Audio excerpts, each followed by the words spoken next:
ഞങ്ങൾ നിന്റെ മക്കളും അവകാശികളും നീ ഞങ്ങളുടെ പിതാവും പരിപാലകന്മാരും ഞങ്ങളുടെ എല്ലാ കാര്യങ്ങളും അവിടുത്തെ ആലോചനയും നടത്തി പെരുമാറുവാൻ ഞങ്ങൾ ആഗ്രഹിച്ച് പ്രാർത്ഥിക്കുന്നു. ഓരോ ദിവസവും ഞങ്ങൾ നിന്നോടുകൂടെ ഓരോ കാര്യവും ഞങ്ങൾ ആരംഭിച്ച് നിന്നോടുകൂടി തുടർന്ന് പൂർത്തീകരിക്കുവാൻ ഞങ്ങളെ സഹായിക്കണമേ. ഞങ്ങളുടെ ഈ ബൈബിൾ ക്ലാസ്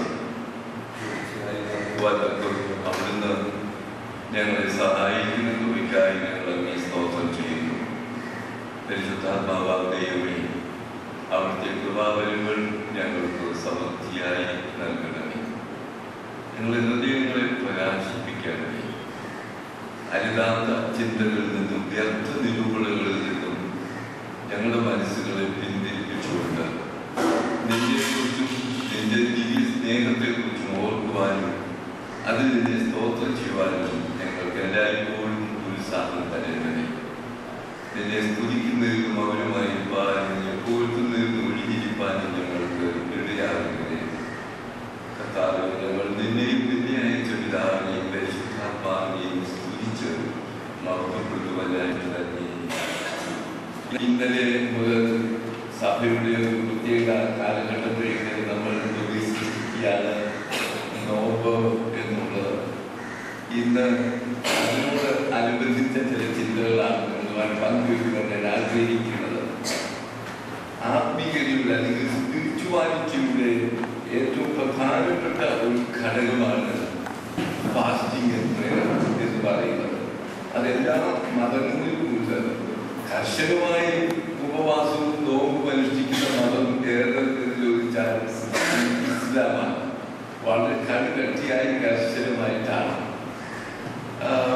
നമ്മുടെ സഭയിലും കഴിഞ്ഞ തലമുറയിൽ വളരെ കർശനമായിട്ടുണ്ടായിരുന്നു. ഇന്നത് വളരെ ലാഘവത്തോടെ ചിന്തിക്കുകയും അതിനെ അവഗണിക്കുകയും ചെയ്യുന്ന ഒന്നായിട്ടാണ് കാണുന്നത്. ഏതായിരുന്നാലും യഹൂദ മതത്തിൽ നിന്നാണ് ക്രിസ്തീയ സഭയിൽ ഉപവാസവും പ്രാർത്ഥനയുടെയും ആ പാരമ്പര്യം കടന്നു വന്നത്. യഹൂദ മതത്തിലെ ഉപവാസത്തിന്റെ ദിവസങ്ങൾ നമ്മൾ കേട്ടിട്ടുണ്ടാകുമെന്ന് വിചാരിക്കുന്നു. 2 ദിവസങ്ങൾ ആഴ്ചയിൽ ദേവാലയത്തിൽ ചെന്ന് പരീക്ഷ പറയുന്നത് ആഴ്ചയിൽ 2 വട്ടം ഞാൻ ഉപവസിക്കുന്നു, നേടുന്നതിലൊക്കെ ഞാൻ അവസാനം ദശാംശം കൊടുക്കുന്നു എന്ന് ഒക്കെ പറയുന്നുണ്ടല്ലോ.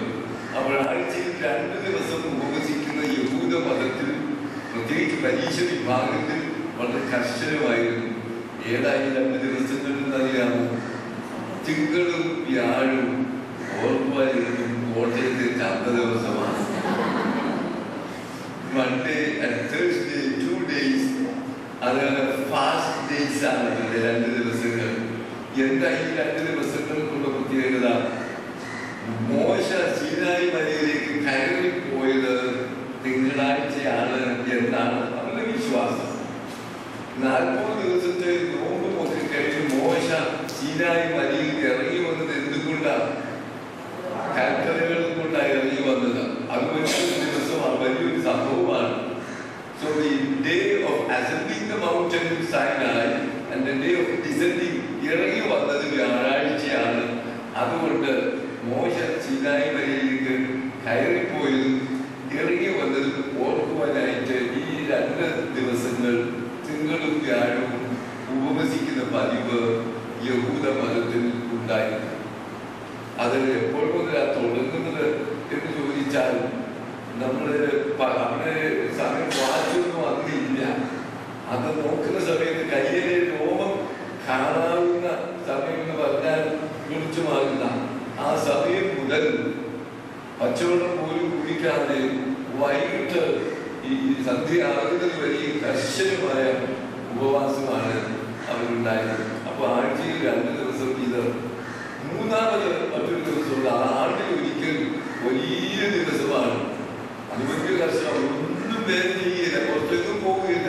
അന്നെല്ലാം സ്വസ്ഥമായിരിക്കുന്ന വലിയൊരു, ഇപ്പോഴും അത് വളരെ കർശനമായി പാലിക്കുന്നുണ്ട്. ആ ദിവസം പാപപരിഹാര ദിവസമാണ്. The day of atonement. അന്ന് മഹാപുരോഹിതന്റെ ദൈവാലയം ഉണ്ടായിരുന്ന സമയത്ത് അതിവിശുദ്ധത്തിലേക്ക് പ്രവേശിച്ച് യാഗമൊക്കെ ചെയ്യുന്ന ദിവസമാണ്. great day, the day of atonement.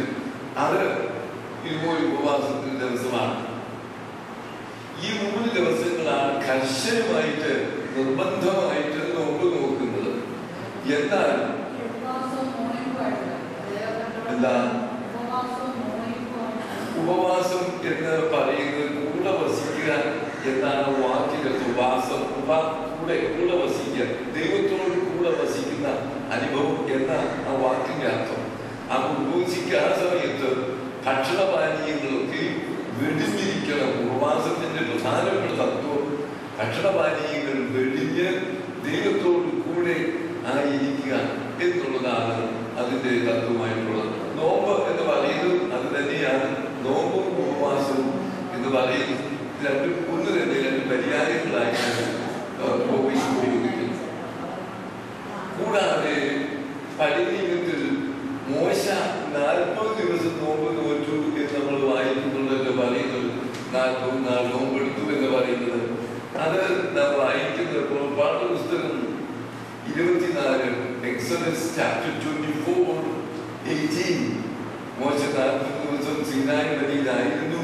അത് എക്സോഡസ് പുറപ്പാട് 24:18 24:18 വായിക്കുമ്പോൾ he was on the Mount Sinai for 40 days. 40 ദിവസം അദ്ദേഹം സീനായി ഉണ്ടോ വായിച്ചു. And Moses disappeared in the cloud-covered mountain top and was there for 40 days and 40 nights. 40 days and 40 nights. അതൊരു biblical expression. 40 ദിവസം എന്ന് പറയുന്നത് പകരം 40 രാവും 40 പകലും എന്ന് പറയുന്നത് 40 days. അതുപോലെ തന്നെ നാം വായിക്കുന്നുണ്ട് ഏലിയാവ് 40 ദിവസത്തെ നോമ്പ് നോറ്റു എന്നുള്ളത്.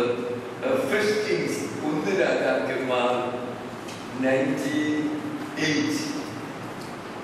ഫസ്റ്റ് കിങ്സ് 1 രാജാക്കന്മാർ 98. ഈ 1 രാജാക്കന്മാർ 19:8 വന്നിട്ട്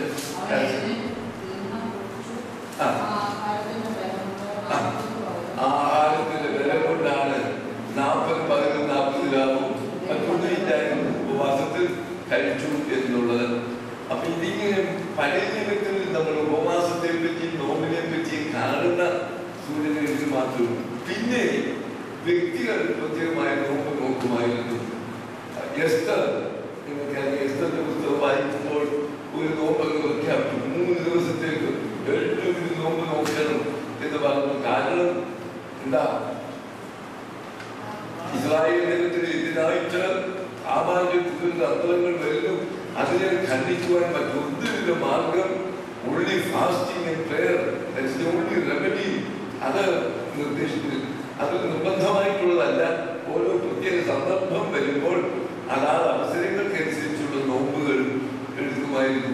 And that is the tradition in the Old Testament. പഴയ നിയമത്തിൽ അത്രയും മാത്രമേ നോമ്പുകളെ പറ്റി നമുക്ക് കാണുവാനായിട്ടുള്ളൂ. എന്നാൽ പുതിയ നിയമത്തില് കർത്താവും ശിഷ്യന്മാരും കൂടി ഇങ്ങനെ കഴിഞ്ഞുകൂടുമ്പോൾ ഒരു കൂട്ടം ആളുകൾ വന്ന് കർത്താവിനോട് കുറ്റപ്പെടുത്തി പറയുന്നുണ്ട്. ശിഷ്യന്മാരെ അക്യൂസ് ചെയ്യുന്നുണ്ട്. എന്താ കാര്യം?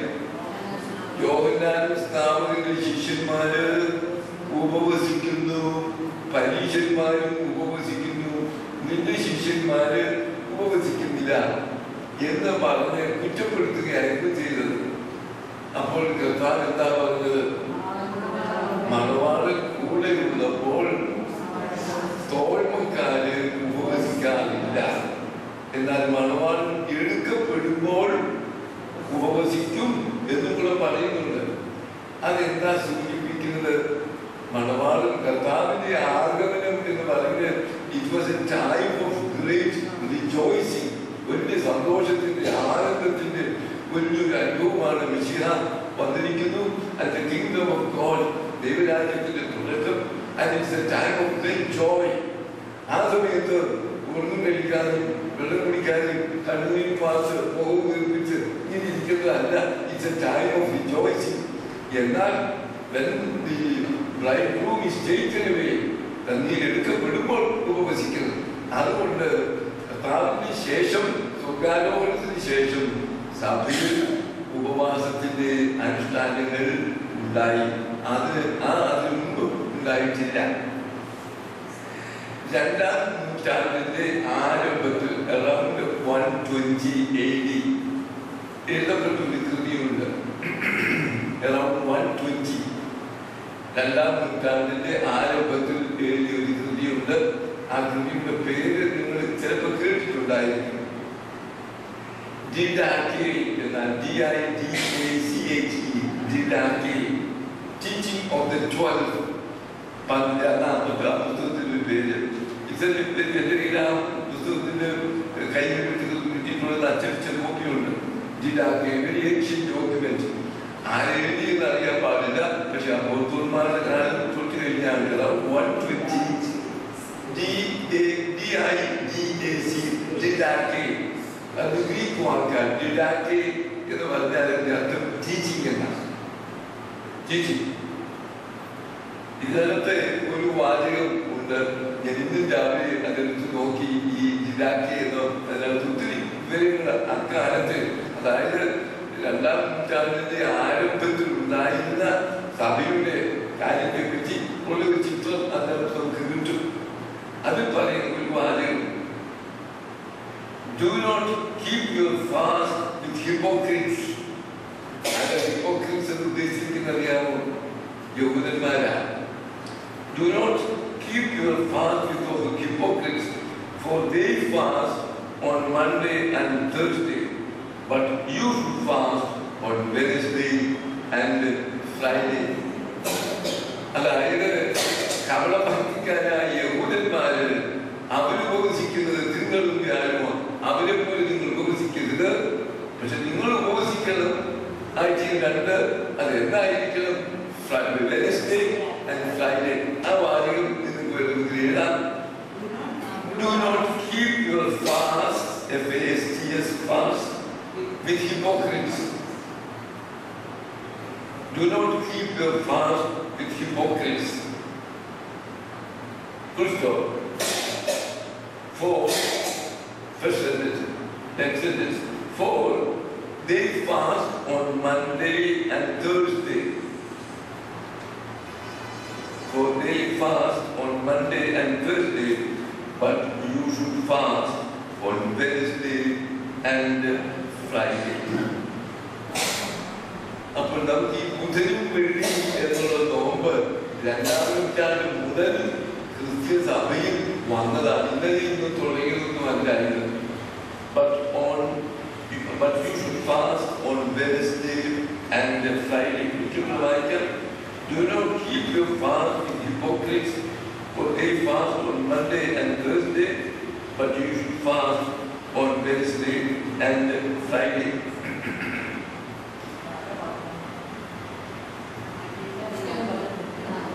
Didache എന്ന് പറയുന്ന പുസ്തകത്തിന്റെ കൊട്ടേഷനാണ്. You got it?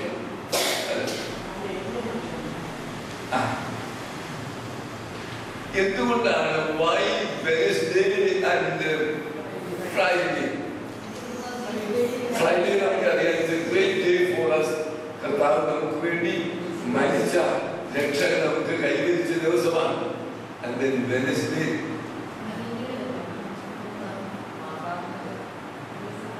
പല്ലുവിലായിരിക്കുന്ന മാതാവിന്റെ ഓർമ്മയ്ക്ക് വേണ്ടിയാണ്. അത് 2-ാം നൂറ്റാണ്ടിൽ നിന്ന് മാതാവിനോടുള്ള ഭക്തിയൊന്നും അത്രയൊന്നും വന്നിട്ടൊന്നുമില്ല. അതൊക്കെ കഴിഞ്ഞാ വരുന്നത്. മാതാവിനെ കൊണ്ടല്ലത്. അത് കർത്താവിന്റെ കഷ്ടാനുഭവത്തെ ഓർത്തുകൊണ്ടാണ്. Wednesday was the day they plotted against Christ. ക്രിസ്തുവിന് ബുധനാഴ്ചയാണ് ക്രിസ്തുവിനെ കൊല ചെയ്യുവാനുള്ള ഗൂഢാലോചന മഹാപുരോഹിതന്മാരും ഒക്കെയായിട്ട് ഇടപെടുകയും അതിന് യൂദായിക്ക് പൈസ കൊടുക്കുകയും മറ്റുമൊക്കെ ചെയ്തത്. So it's the beginning of the passion of Christ. Wednesday is the beginning of the passion of Christ. ക്രിസ്തുവിന്റെ പീഡാനുഭവത്തിന്റെ തുടക്കം ബുധനാഴ്ചയും അതിന്റെ ക്ലൈമാക്സ് പൂർത്തീകരണം എന്താ? ഫ്രൈഡേ. അപ്പൊ ഇത് 2 ദിവസവും ഏതിനോട് ബന്ധപ്പെട്ടതാണ്? The passion of Christ. ക്രിസ്തുവിന്റെ പീഡയോട് ബന്ധപ്പെട്ട മാതാവുമായിട്ട് ബന്ധവുമില്ല. പക്ഷെ പൊതുവെ പലരും ധരിച്ചു വെച്ചിരിക്കുന്നത് മാതാവിന്റെ കൊണ്ടാണ്. മാതാവിനെ നമ്മൾ ബുധനാഴ്ച ഓർക്കുന്നുണ്ടെന്നുള്ളത് വേറെ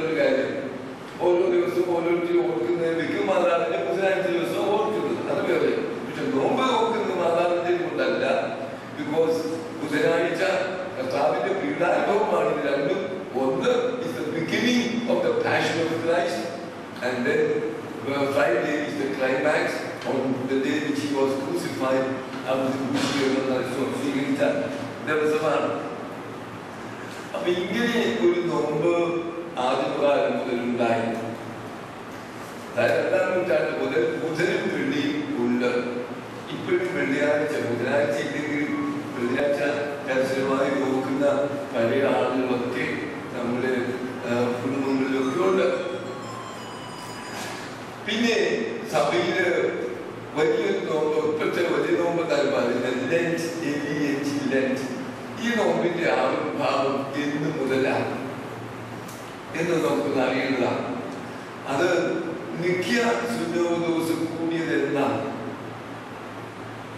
കൗൺസിൽ ഓഫ് നൈസിയ പറഞ്ഞാൽ 321 321 അപ്പൊ 200 early 4th century. ആ നിഖ്യ സുന്നോദോസിന്റെ ഡിഗ്രികൾ, അതിന്റെ തീരുമാനങ്ങൾ, നിയമങ്ങൾ, അന്ന് നിശ്ചയിച്ചെടുത്ത നിശ്ചയങ്ങളൊക്കെ ഇന്ന് എല്ലാവർക്കും ലഭ്യമാണ്. അത് ഗ്രീക്കിലായാലും അതിലിപ്പം ഇംഗ്ലീഷിലൊക്കെ ഉണ്ട്. അതിൽ പറയുന്നുണ്ട് കർത്താവിന്റെ ഉയർപ്പിന് മുമ്പ് 40 ദിവസത്തെ നോമ്പ് ഉണ്ടായിരുന്നുവെന്നും നോമ്പിൽ ശനിയാഴ്ച ഉപവസിക്കരുത് എന്നും അതിനകത്ത് പറയുന്നുണ്ട്. അപ്പൊ നോമ്പിൽ ശനിയാഴ്ച നമുക്ക് ഉപവാസമില്ല. നിങ്ങൾക്കറിയാവുന്ന വരുന്നവന്റെ ഉപവാസമില്ല. അന്ന് നോ ഫാസ്റ്റിംഗ്. ശനിയാഴ്ച ബാക്കി 5 ദിവസവും ഫാസ്റ്റിംഗ് ഉണ്ട്. അപ്പൊ നിഖ്യ സുന്നോദോസിന്റെ കാലത്ത്, അതായത് 4th century നോമ്പുണ്ടായിരുന്നു. ഈ വലിയ നോമ്പ് സഭയിൽ ഉണ്ടായിരുന്നു. അന്ന് സഭ 2000 3000 ഒന്നുമില്ല, ഒരു സഭയേ ഉള്ളൂ. പിന്നെ കിഴക്കും പടിഞ്ഞാറും ഒക്കെ തിരിയുന്നത്, പിന്നെ പ്രൊട്ടസ്റ്റന്റ് കത്തോലിക്കൊക്കെ ആകുന്നത് ആ ദിവസം ഒറ്റ സഭ ആയിരിക്കുന്ന കാലത്ത് ലെന്റ്. എന്നാൽ അത് പുറകോട്ട് നമുക്ക് നോക്കിയാൽ നമ്മൾ കാണുന്ന ചില സഭാപിതാക്കന്മാരുടെ ചില എഴുത്തുകളുണ്ട്. 3-ാം നൂറ്റാണ്ടിൽ ജീവിക്കുന്ന ഒരു സഭാപിതാവ് ഐറേനിയസ്, നമുക്കിന്ന് പരിചയമുള്ള പേരാണ്, ബിഷപ്പിക്കുള്ളതുകൊണ്ട്. He lived in the 3rd century, AD 3rd century. Irenaeus ഫ്രാൻസിനോട് ബന്ധപ്പെട്ട സ്ഥലമാണ്. ഐറേനിയസ് അദ്ദേഹം പറയുന്നുണ്ട് കർത്താവിന്റെ ഉയർപ്പിന് മുമ്പ് ഒരാഴ്ച ഉപവസിക്കുന്ന പതിവ് അവരുടെ സഭയിൽ ഉണ്ടായിരുന്നുവെന്ന്. In preparation for the celebration of Easter. Easter എങ്ങനെ ആഘോഷിക്കുന്നത്? കർത്താവിന്റെ വലിയ പെരുന്നാളാണ്. എല്ലാ ദിവസങ്ങളിലും വലുത്, എല്ലാ പെരുന്നാളുകളിലും വലുത് ഏതെന്ന് ചോദിച്ചാൽ ഉത്തരം ഒന്നേ ഉള്ളൂ, ഉയർപ്പാണ്, ഈസ്റ്ററാണ്. ആ ഈസ്റ്റർ എങ്ങനെ ആചരിക്കണം? ഉത്തരം ഒരാഴ്ചത്തെ ഉപവാസത്തോടുകൂടി ഒരുങ്ങി ഈസ്റ്ററിലേക്ക് വരണം. അതായിരുന്നു അന്നത്തെ പതിവ്. പിന്നെ നമ്മൾ വായിക്കുന്നുണ്ട് 3-ാം നൂറ്റാണ്ടിലുള്ള മറ്റൊരു കൃതി, വേറൊരു സ്ഥലത്തുള്ള അവിടെ പറയുന്നത് 6 ആഴ്ചകൾ നോമ്പ് നോക്കണം എന്ന്. ഇവർക്ക് മുമ്പ് 6 weeks നോമ്പ് നോക്കണം എന്ന് പറയുന്നത്. അപ്പൊ 40-42 ദിവസം, പിന്നെ കഷ്ടാൻ വാഴ്ചയും കൂടെ വരുമ്പോൾ 50 ദിവസം എന്നുള്ളത് ഒരുമിച്ച് വരുന്നു. അപ്പൊ ഇങ്ങനെ ഈ നോമ്പ് ഏതാണ്ട് 4-ാം നൂറ്റാണ്ട് മുതൽ 50 നോമ്പ് സഭയിൽ ശക്തമായി വ്യാപകമായിട്ട് ഉണ്ടായിരുന്നു എന്ന് നമുക്ക് കാണാം. ഈ നോമ്പ് ആചരിക്കുന്നതിന്റെ തുടക്കം പാശ്ചാത്യ സഭയിലും നമ്മുടെ പൗരസ്ത്യ സഭയിലും 2 വിധത്തിലാണ്. Western church, Anglican church, CSI Anglican church and also Catholic church, അവർക്ക് നോമ്പ് തുടങ്ങുന്നത് ബുധനാഴ്ചയാണ്. ആഷ് വെനസ്ഡേ എന്ന് പറയുന്നു. എന്താ അതിന്റെ അർത്ഥമെന്നറിയാം? ചാമ്പൽ ബുധനാഴ്ച, ചാമ്പൽ ഉള്ള അന്ന് പള്ളിയിൽ ബുധനാഴ്ച ദിവസം നോമ്പ് തുടങ്ങുന്ന ബുധനാഴ്ച ദിവസം ദേവാലയത്തിലൊക്കെ എത്തും. ഇപ്പോഴും അത് നടക്കുന്ന ഒന്നാണ്. ഞാനും ഒരിക്കലും യെരുശലേമിൽ വെച്ച് ഈ ബുധനാഴ്ചത്തെ ആഷ് വെനസ്ഡേയുടെ ശുശ്രൂഷയിൽ സംബന്ധിച്ച് നോക്കുന്നുണ്ട്. അന്ന് ആ ഭാര്യയും അതുപോലെ അനുഷ്ഠാനങ്ങൾ കഴിഞ്ഞിട്ട് ചാരം പ്രത്യേകം അനുതാപത്തിൻ്റെതായിരിക്കുന്ന ചാരം അവിടെ മേശപ്പുറത്ത് വാഴ്ചത് വെച്ചിരിക്കും. എല്ലാവരും അത് ചെന്ന് നെറ്റിക്ക് പൂശിയിട്ടാണ് പോകുന്നത്. What is the significance? ചാരം എന്നുള്ളത് എന്തിനെ അടയാളം സൂചിപ്പിക്കുന്നു? രട്ടിലും വെണ്ണീറിലും ഇരുന്ന് അനുഗമിക്കുന്നു എന്ന് പറയുന്നത് കേട്ടിട്ടില്ലേ? രട്ടിലും വെണ്ണീറിലും. രട്ടെന്ന് പറഞ്ഞാൽ എന്താ? ചാക്ക്, ചാക്ക് കൊടുത്തത്, ചാക്ക് ശീലി കൊടുത്തത്. വെണ്ണീർ എന്ന് പറഞ്ഞാൽ എന്താ? ചാരം. ചാക്കും ചാരവും. ഇയ്യോബ് കരഞ്ഞപ്പോ ദുഃഖം വന്നപ്പോ എന്താ ചെയ്തത്? ചാരം ചെയ്തിരുന്നു. ചാരം എന്ന് പറയുന്നത് it symbolizes penitence, അനുതാപത്തിന്റെ പശ്ചാത്താപത്തിന്റെ ഒരു അടയാളമാണ് ചാരം എന്ന് പറയുന്നത്. അതുകൊണ്ട് ഞങ്ങൾ അനുതാപത്തിന്റെ പശ്ചാത്താപത്തിന്റെ ഒരു സീസണിലേക്ക് കടക്കുന്നു എന്നുള്ളതിന്റെ അടയാളമായിട്ടാണ് ഈ ചാരം നെറ്റിക്ക് പൂശി പോകുന്നത്. അപ്പൊ അത് സ്റ്റാൻഡ്സ്, അതെന്തിനെ സിംബിളൈസ് ചെയ്യുന്നു? ഇന്ന് മുതൽ ഞങ്ങൾ പശ്ചാത്താപത്തിന്റെ പാപത്തെ കുറിച്ച് അനുഗമിക്കുന്ന, ആ വിജയിക്കുന്ന, മുറവിളി കൂട്ടുന്ന ഞങ്ങളോട് കരുണ തോന്നരുത് എന്ന അനുതാപത്തിന്റെ പ്രാർത്ഥനകൾ മുഴുവനുവാൻ നിൽക്കവണ്ണം പാപബോധമുള്ളവരായി ഞങ്ങളായിരുന്നുള്ള എന്നുള്ള ഒരു അടയാളമായിട്ടാണ് ഈ ചാരം നെറ്റിക്ക് പൂശി പോകുന്നത്. ഈ ചാരം എങ്ങനെ ഉണ്ടാക്കുന്നത്? അടുപ്പിൽ നിന്ന് പാല് അടുപ്പിൽ ചാരം കിട്ടുന്നത് ഗ്യാസ് ആയതുകൊണ്ട് അങ്ങനെ അടുത്ത് കിട്ടുകയല്ല. ഇത് ചാരം ഇടുന്ന കരിയിട്ടൊന്നല്ല, കുരുത്തോല കരിക്കുന്നതാണ്. ഏത് കുരുത്തോല? ഓശാനയുടെ കുരുത്തോല ഭദ്രമായി സൂക്ഷിച്ചു വെച്ചിട്ട് ആ കുരുത്തോല കരിച്ച് അതാണ് കൊണ്ടുവയ്ക്കുന്നത്. അപ്പൊ ആ ഓശാനയുടെ അതുമായിട്ട് കണക്ട് ചെയ്താണ് ആ കുരുത്തോലയുടെ കരിച്ച് ചാരമാണ് നെറ്റിക്ക് പൂശുന്നത്. അപ്പൊ അവര് എംഫസൈസ് ചെയ്യുന്നത് നോമ്പ് തുടങ്ങുന്നത് എന്തോടുകൂടി ആയിരിക്കണം? റിപ്പന്റൻസ്, അനുതാപത്തോടെ പശ്ചാത്താപത്തിന്റെ ചിന്തയോടെ ആയിരിക്കണം നോമ്പിലേക്ക് പ്രവേശിക്കേണ്ടത്. ആ നോമ്പും ഉപവാസവും എങ്ങനെയായിരിക്കണം എന്ന് ചോദിച്ചാൽ വിത്ത് പെനിറ്റൻസ്, അനുതാപത്തിന്റെ ചിന്തയോടെ പശ്ചാത്താപത്തോടെ ആയിരിക്കണം എന്നുള്ളത് ഓർമ്മിപ്പിക്കുവാൻ ചാരം പൂശും. എന്നാൽ നമുക്ക് നമ്മുടെ പാരമ്പര്യത്തിൽ സിറിയൻ ട്രഡീഷനില്, ഓർത്തഡോക്സ് ട്രഡീഷനില് മറ്റൊന്നാണ് നമുക്ക് തിങ്കളാഴ്ചയാണ് നോമ്പ് തുടങ്ങുന്നത്. അതായത് ഇന്നലെ നോമ്പ് തുടങ്ങുമ്പോൾ നമുക്കൊരു ശുശ്രൂഷയുണ്ട്, സുബുക്കോരോ. ആ വാക്കിന്റെ അർത്ഥം എന്താണെന്നറിയാമോ? നിരപ്പാകൽ. ഇംഗ്ലീഷിൽ പറഞ്ഞാൽ റെക്കൺസിലിയേഷൻ, അനുരഞ്ജനം എന്ന വാക്കിന്റെ അർത്ഥം റെക്കൺസിലിയേഷൻ. സുബുക്കോരോ means reconciliation. Reconciliation with whom? ആരുമായിട്ടുള്ള അനുരഞ്ജനപ്പെടുന്നതാ? അന്യോന്യം അനുരഞ്ജനപ്പെടുന്ന, പരസ്പരം രമ്യപ്പെടുന്ന ആ ഒരു ശുശ്രൂഷയാണ് നോമ്പിലേക്ക് പ്രവേശിക്കുമ്പോൾ. അല്ലെങ്കിൽ സ്നേഹത്തിന്റെയും അനുരഞ്ജനത്തിന്റെയും ചിന്തയോടും ശുശ്രൂഷയോടും കൂടി നമ്മൾ വലിയ നോമ്പിലേക്ക് പ്രവേശിക്കുന്നു.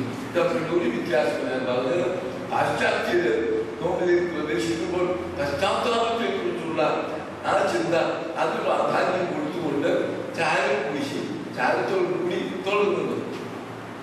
നമ്മളാവട്ടെ ശുഭക്കോരോ എന്ന് പറയുന്ന ശുശ്രൂഷയോട് ആരംഭിക്കുന്നു. ആ ശുശ്രൂഷയുടെ പ്രാധാന്യം പ്രസക്തിയും എന്തെന്ന് ചോദിച്ചാൽ അനുരഞ്ജനപ്പെട്ട് പരസ്പരം എന്തെങ്കിലും ഉണ്ടെങ്കിലും ആ ശുശ്രൂഷയെ സംബന്ധിച്ചിട്ടുള്ളവർ കൈവയ്ക്കാതെ ഇപ്പോഴും അത് വന്നിട്ടുണ്ട്. മുമ്പ് എന്റെ ചെറുപ്പത്തിൽ ഞങ്ങളുടെ പള്ളികളിൽ നാട്ടിൻ പുറത്തെ പള്ളികളിൽ ഇപ്പോഴല്ല പള്ളികൾ, ഇപ്പോഴും 10 വർഷത്തിൽ കൂടുതലായിട്ടില്ല. ഇതായിട്ട് ചെറുപ്പത്തില് ഉണ്ടായിരുന്നു ഓമന. അത് ബദരി അച്ഛന്മാർ വന്ന് നടത്തിയതുകൊണ്ട് മറ്റൊരു പള്ളിയിലും ഇരിക്കായിരുന്നു. അത് അവിടെ കിടപ്പുണ്ടായിരുന്നു. ഞാൻ ഇന്നലെ അതിനെപ്പറ്റി പറഞ്ഞപ്പോൾ സൂചിപ്പിച്ചു, ചാരം കൂടി കിടക്കുകയായിരുന്നു. ആരും നോക്കിയിട്ട് വിരട്ടും. ഇപ്പൊ അത് നോക്കിയെടുത്തോട്ട് വന്നിട്ടുണ്ട്. വന്നപ്പോഴും ചെറിയ അച്ഛന്മാർ കുർബാന കഴിഞ്ഞാൽ ഉടനെ നടത്തുന്നു. ഞങ്ങളാഴ്ച കുർബാന കഴിഞ്ഞിട്ട് പലയിടത്തൊക്കെ നടത്തിയോ? വൈകുന്നേരം നടത്തിയത്. ഞാൻ അറിയുന്ന 3 പള്ളികളില് കുർബാനയോട് കൂടി നടത്തി. ഞാൻ അതിനെപ്പറ്റി പറഞ്ഞു. എന്റെ അഭിപ്രായത്തിൽ അത് തെറ്റാണ് എന്ന് തന്നെയാണ്. കാരണം കുർബാന എന്ന് പറയുന്നത് നിരപ്പിന്റെ ശുശ്രൂഷ കയ്യിൽ സൂചി കൊടുത്തില്ലേ കുർബാനയിൽ തന്നെ കുർബാന അനുഗ്രഹിക്കുന്നത് സമാധാനവും സമാധാനമാണ്. അതിന് പുറത്ത് അതിനേക്കാൾ കൂടിയായിട്ട് പിന്നെ കൂടെ പിന്നെ ഒരു സമാധാനത്തിന്റെ കൊണ്ട് വയ്ക്കുന്നത് ശരിയല്ല. അല്ലെങ്കിൽ ഇത് നടത്തി കഴിഞ്ഞിട്ട് കുർബാനയാണെങ്കിൽ പിന്നെ മനസ്സിലാക്കാം പോകട്ടെ.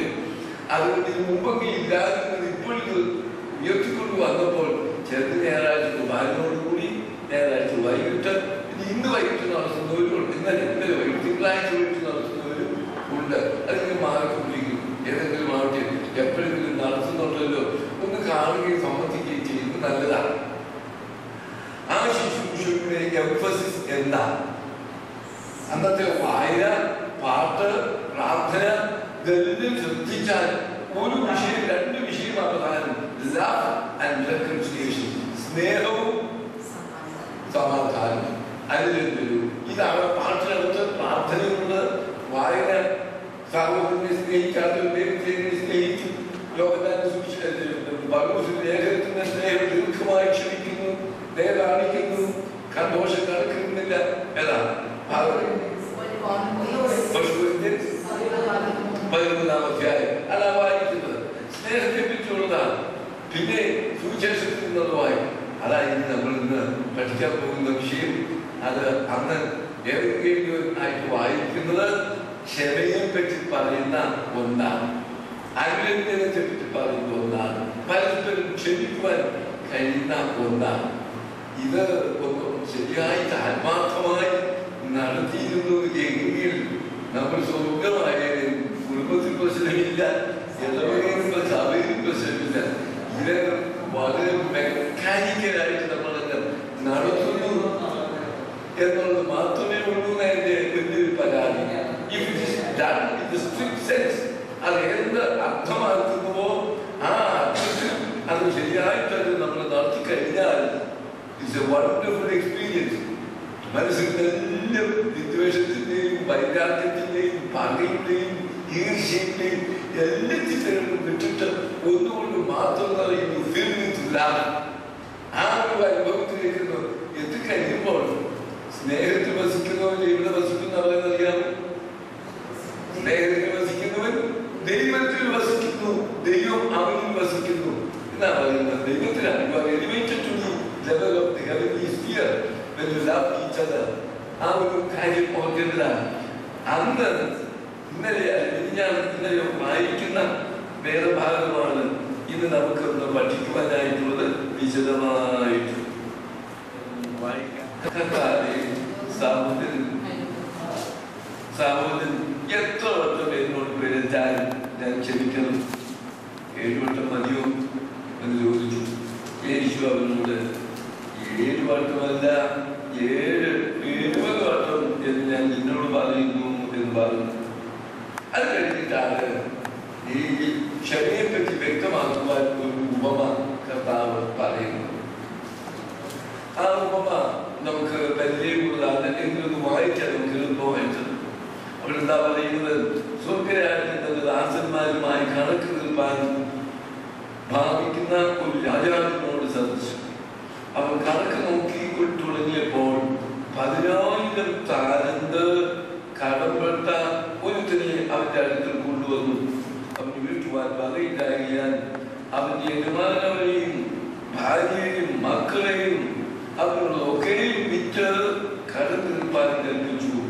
അതുകൊണ്ട് ആ ദാസൻ വീണ് അവനെ നമസ്കരിച്ച് യജമാനെയും എന്നോട് ക്ഷമ തോന്നണമേ, ഞാൻ സകലവും തന്നു തീർക്കാം എന്ന് പറഞ്ഞു. അപ്പോൾ ആ ദാസന്റെ യജമാനൻ മനസ്സരിഞ്ഞ് അവനെ വിട്ടയച്ചു, കടവും ഇളച്ചു കൊടുത്തു. ആ ദാസൻ പോകുമ്പോൾ തനിക്ക് 100 വെള്ളിക്കാശ് കടപ്പെട്ടവൻ കൂട്ടുദാസനെ കണ്ടു. തോട്ടയ്ക്ക് പിടിച്ച് ഞെക്കി, നിന്റെ കടം തീർക്കുക എന്ന് പറഞ്ഞു. അവന്റെ കൂട്ടുദാസൻ എന്നോട് ക്ഷമ തോന്നണമേ, ഞാൻ തന്നു തീർക്കാം എന്ന് അവനോട് അപേക്ഷിച്ചു. എന്നാൽ അവൻ മനസ്സില്ലാതെ ഉടനെ ചെന്ന് കടം വീട്ടുവോളം അവനെ തടവിലാക്കിച്ചു. ഈ സംഭവിച്ചത് അവന്റെ കൂട്ടുദാസന്മാർ കണ്ടിട്ട് വളരെ ദുഃഖിച്ചു. ചെന്ന് സംഭവിച്ചതൊക്കെ യജമാനെയും അതായത് രാജാവിനെയും ബോധിപ്പിച്ചു. യജമാനെ വിളിച്ച് ദുഷ്ടദാസനെ, നീ എന്നോട് അപേക്ഷിക്കാൻ ഞാൻ ആ കടം ഒക്കെയും ഇളച്ചു തന്നുവല്ലോ. എനിക്ക് നിന്നോട് കാര്യം തോന്നിയതുപോലെ നിനക്കും കൂട്ടുദാസനോട് കാര്യം തോന്നുന്നതല്ലയോ എന്ന് പറഞ്ഞു. അങ്ങനെ യജമാൻ കോപിച്ച് അവന്റെ കടമൊക്കെ തീർക്കോളും അവനെ നിർമ്മിപ്പിക്കുന്നവരുടെ കയ്യിൽ ഏൽപ്പിച്ചു. ഈ ഉപമ കർത്താവ് പറഞ്ഞത് നമ്മൾ ഓർക്കേണ്ടതാണ്. പത്രോസ് വന്ന് എന്തുകൊണ്ടാണ് ചോദിച്ചത്? ഞാൻ എത്ര വട്ടം ഒരാളോട് ഞാൻ ക്ഷമിക്കണമെന്ന് ചോദിക്കാനുള്ള കാര്യം എന്തുവായിരുന്നു? പുള്ളിക്കാരോട് എന്തെങ്കിലും പിണക്കമുണ്ടായിട്ടോ എന്തെങ്കിലും വീഴ്ചമുണ്ടായിരിക്കാം, കോൺടാക്ട്സ് ഒന്നും പറയുന്നില്ല. ഏതെങ്കിലും ചോദിക്കുന്നത് എത്ര വട്ടം എന്നാണ്? 7 വട്ടം ക്ഷമിച്ചാൽ മതിയോ എന്നാണ്. അതങ്ങനെ ചോദിക്കാറുണ്ടാ? 7 വട്ടം എന്നാണ് കംപ്ലീഷൻ പെർഫെക്ഷൻ എന്നതാണ്. അത് ഒരു ചിന്ത, അതല്ല പ്രധാനമായിട്ടുള്ളത്. റാബിമാര്, യഹൂദന്മാരുടെ റാബിമാര് പറയുന്ന ഒരു കാര്യമുണ്ട്. നിന്നോടൊരു തെറ്റ് ചെയ്താൽ 1 വട്ടം നീ ക്ഷമിക്കണം, 2 വട്ടം ചെയ്താൽ ക്ഷമിക്കണം, 3 വട്ടം ചെയ്താൽ ക്ഷമിക്കണം, 4 വട്ടം ചെയ്താലോ ക്ഷമിക്കരുത് എന്ന് വിലക്കിയിട്ടുണ്ട്. അപ്പൊ 3 വട്ടം മാത്രമേ അനുവദിച്ചിട്ടുള്ളൂ പരീക്ഷന്റെ വീക്ഷണത്തിൽ. പത്രോസിന്റെ 3ന്റെ ഇരട്ടി 3 3 ആണെങ്കിൽ ഒന്നും കൂടി ഇരിക്കട്ടെ 7. ഇത്രയും ആ കൂട്ടി പറയുമ്പോൾ മതി എന്ന് പറയുമെന്ന് വിചാരിച്ച് അപ്രീസിയേഷൻ കിട്ടും, അഭിനന്ദനം. തന്റെ ഈ കണക്ക് കർത്താവ് അംഗീകരിക്കുമെന്നുള്ള വലിയ പ്രതീക്ഷയോടെയാണ് ചെന്നത്. അപ്പോഴാ പറയുന്നത് 7 അല്ല 70 വർഷം എന്ന് പറഞ്ഞാൽ 7 ഗുണം 70 എത്രയാണ്? 490. ആർത്ഥമല്ലല്ലോ, 490 ആവശ്യമുള്ളതല്ല. ക്ഷമിക്കുന്നതിന് സംഖ്യയൊന്നുമില്ല, കണക്കൊന്നുമില്ല, അത് പരിമിതിയൊന്നുമില്ല എന്നെ കർത്താവ് പഠിപ്പിക്കുക. അതിനുവേണ്ടിയാണ് ഒരു ഉപമയും കൂടി ഒരു ദൃഷ്ടാന്ത കഥയും കൂടി നമ്മൾ പറയുന്നത്. അത് വളരെ ശ്രദ്ധേയമാണ്. കർത്താവ് പലപ്പോഴും എന്തെങ്കിലും ഒരു വിഷയം, ഗൗരവമായൊരു വിഷയം പഠിപ്പിക്കുന്നതിന് ഒരു കഥയും കൂടി അവരുടെ ശ്രദ്ധയിൽ കൊണ്ടുവരും. ഒരുത്തരം ചോദിച്ചു, ആരാണ് എൻ്റെ അയൽക്കാരൻ? Who is my neighbour? നമ്മളാണ് പറയും അയൽക്കാരൻ എന്ന് പറഞ്ഞാൽ നമ്മുടെ അടുത്ത് താമസിക്കുന്ന, നമ്മുടെ വശത്തോ പ്രജ്ഞാവശത്തോ വീടിനടുത്ത് താമസിക്കുന്ന ആൾ. അങ്ങനെയുള്ള ഈ ബന്ധുക്കൾക്ക് നമ്മൾ നിർവചനം പറയും. കർത്താവ് നിർവചനവും പറഞ്ഞില്ല, ഒരു കഥ എന്ന് പറഞ്ഞു, ഒരു ദൃഷ്ടാന്ത കഥയാണ്. എന്താ കഥ? നിങ്ങൾക്കൊക്കെ അറിയാവുന്ന എന്താ പറഞ്ഞത്? നല്ല ചരിത്രക്കാരന്റെ ഉപമയാ, കഥയാ പറഞ്ഞത്. എന്നിട്ട് ചോദിച്ചു, ആരാണ് ഈ 3 പേരില് അവന്റെ അയൽക്കാരൻ? ആരാ 3 പേര്? പുരോഹിതൻ, ലേവ്യൻ, മൂന്നാമത് ചരിത്രക്കാരൻ. ഈ 3 പേരിൽ ആരാ? അവൻ പേര് പറഞ്ഞെന്താ? എളുപ്പമായി കുറിച്ച് ചരിത്രക്കാരനാണ്. അപ്പൊ കർത്താവ് ദൃഷ്ടാന്ത കഥകൾ പറയുമ്പോൾ അത് അവരുടെ ഹൃദയത്തിൽ പതിയും. ഇവിടുത്തെ വിഷയം എന്താ? ക്ഷമിക്കുന്നത്, എത്രമാത്രം ക്ഷമിക്കണം, എങ്ങനെ ക്ഷമിക്കണം എന്നുള്ളതിന്റെ ഒരു കാര്യമാണ് ഇവിടെ വെളിപ്പെടുത്തുന്നത്. അപ്പോൾ ഈ രാജാവ് കണക്ക് പരിശോധിച്ചപ്പോൾ ഒരുത്തിന് കൊടുക്കാൻ, രാജാവ് കൊടുക്കാറുള്ളത് എത്രയാണെന്നല്ല പറഞ്ഞിരിക്കുന്നത്? 10,000 സാധനം. ഇംഗ്ലീഷിൽ ടാലൻസ് എന്നാണ്.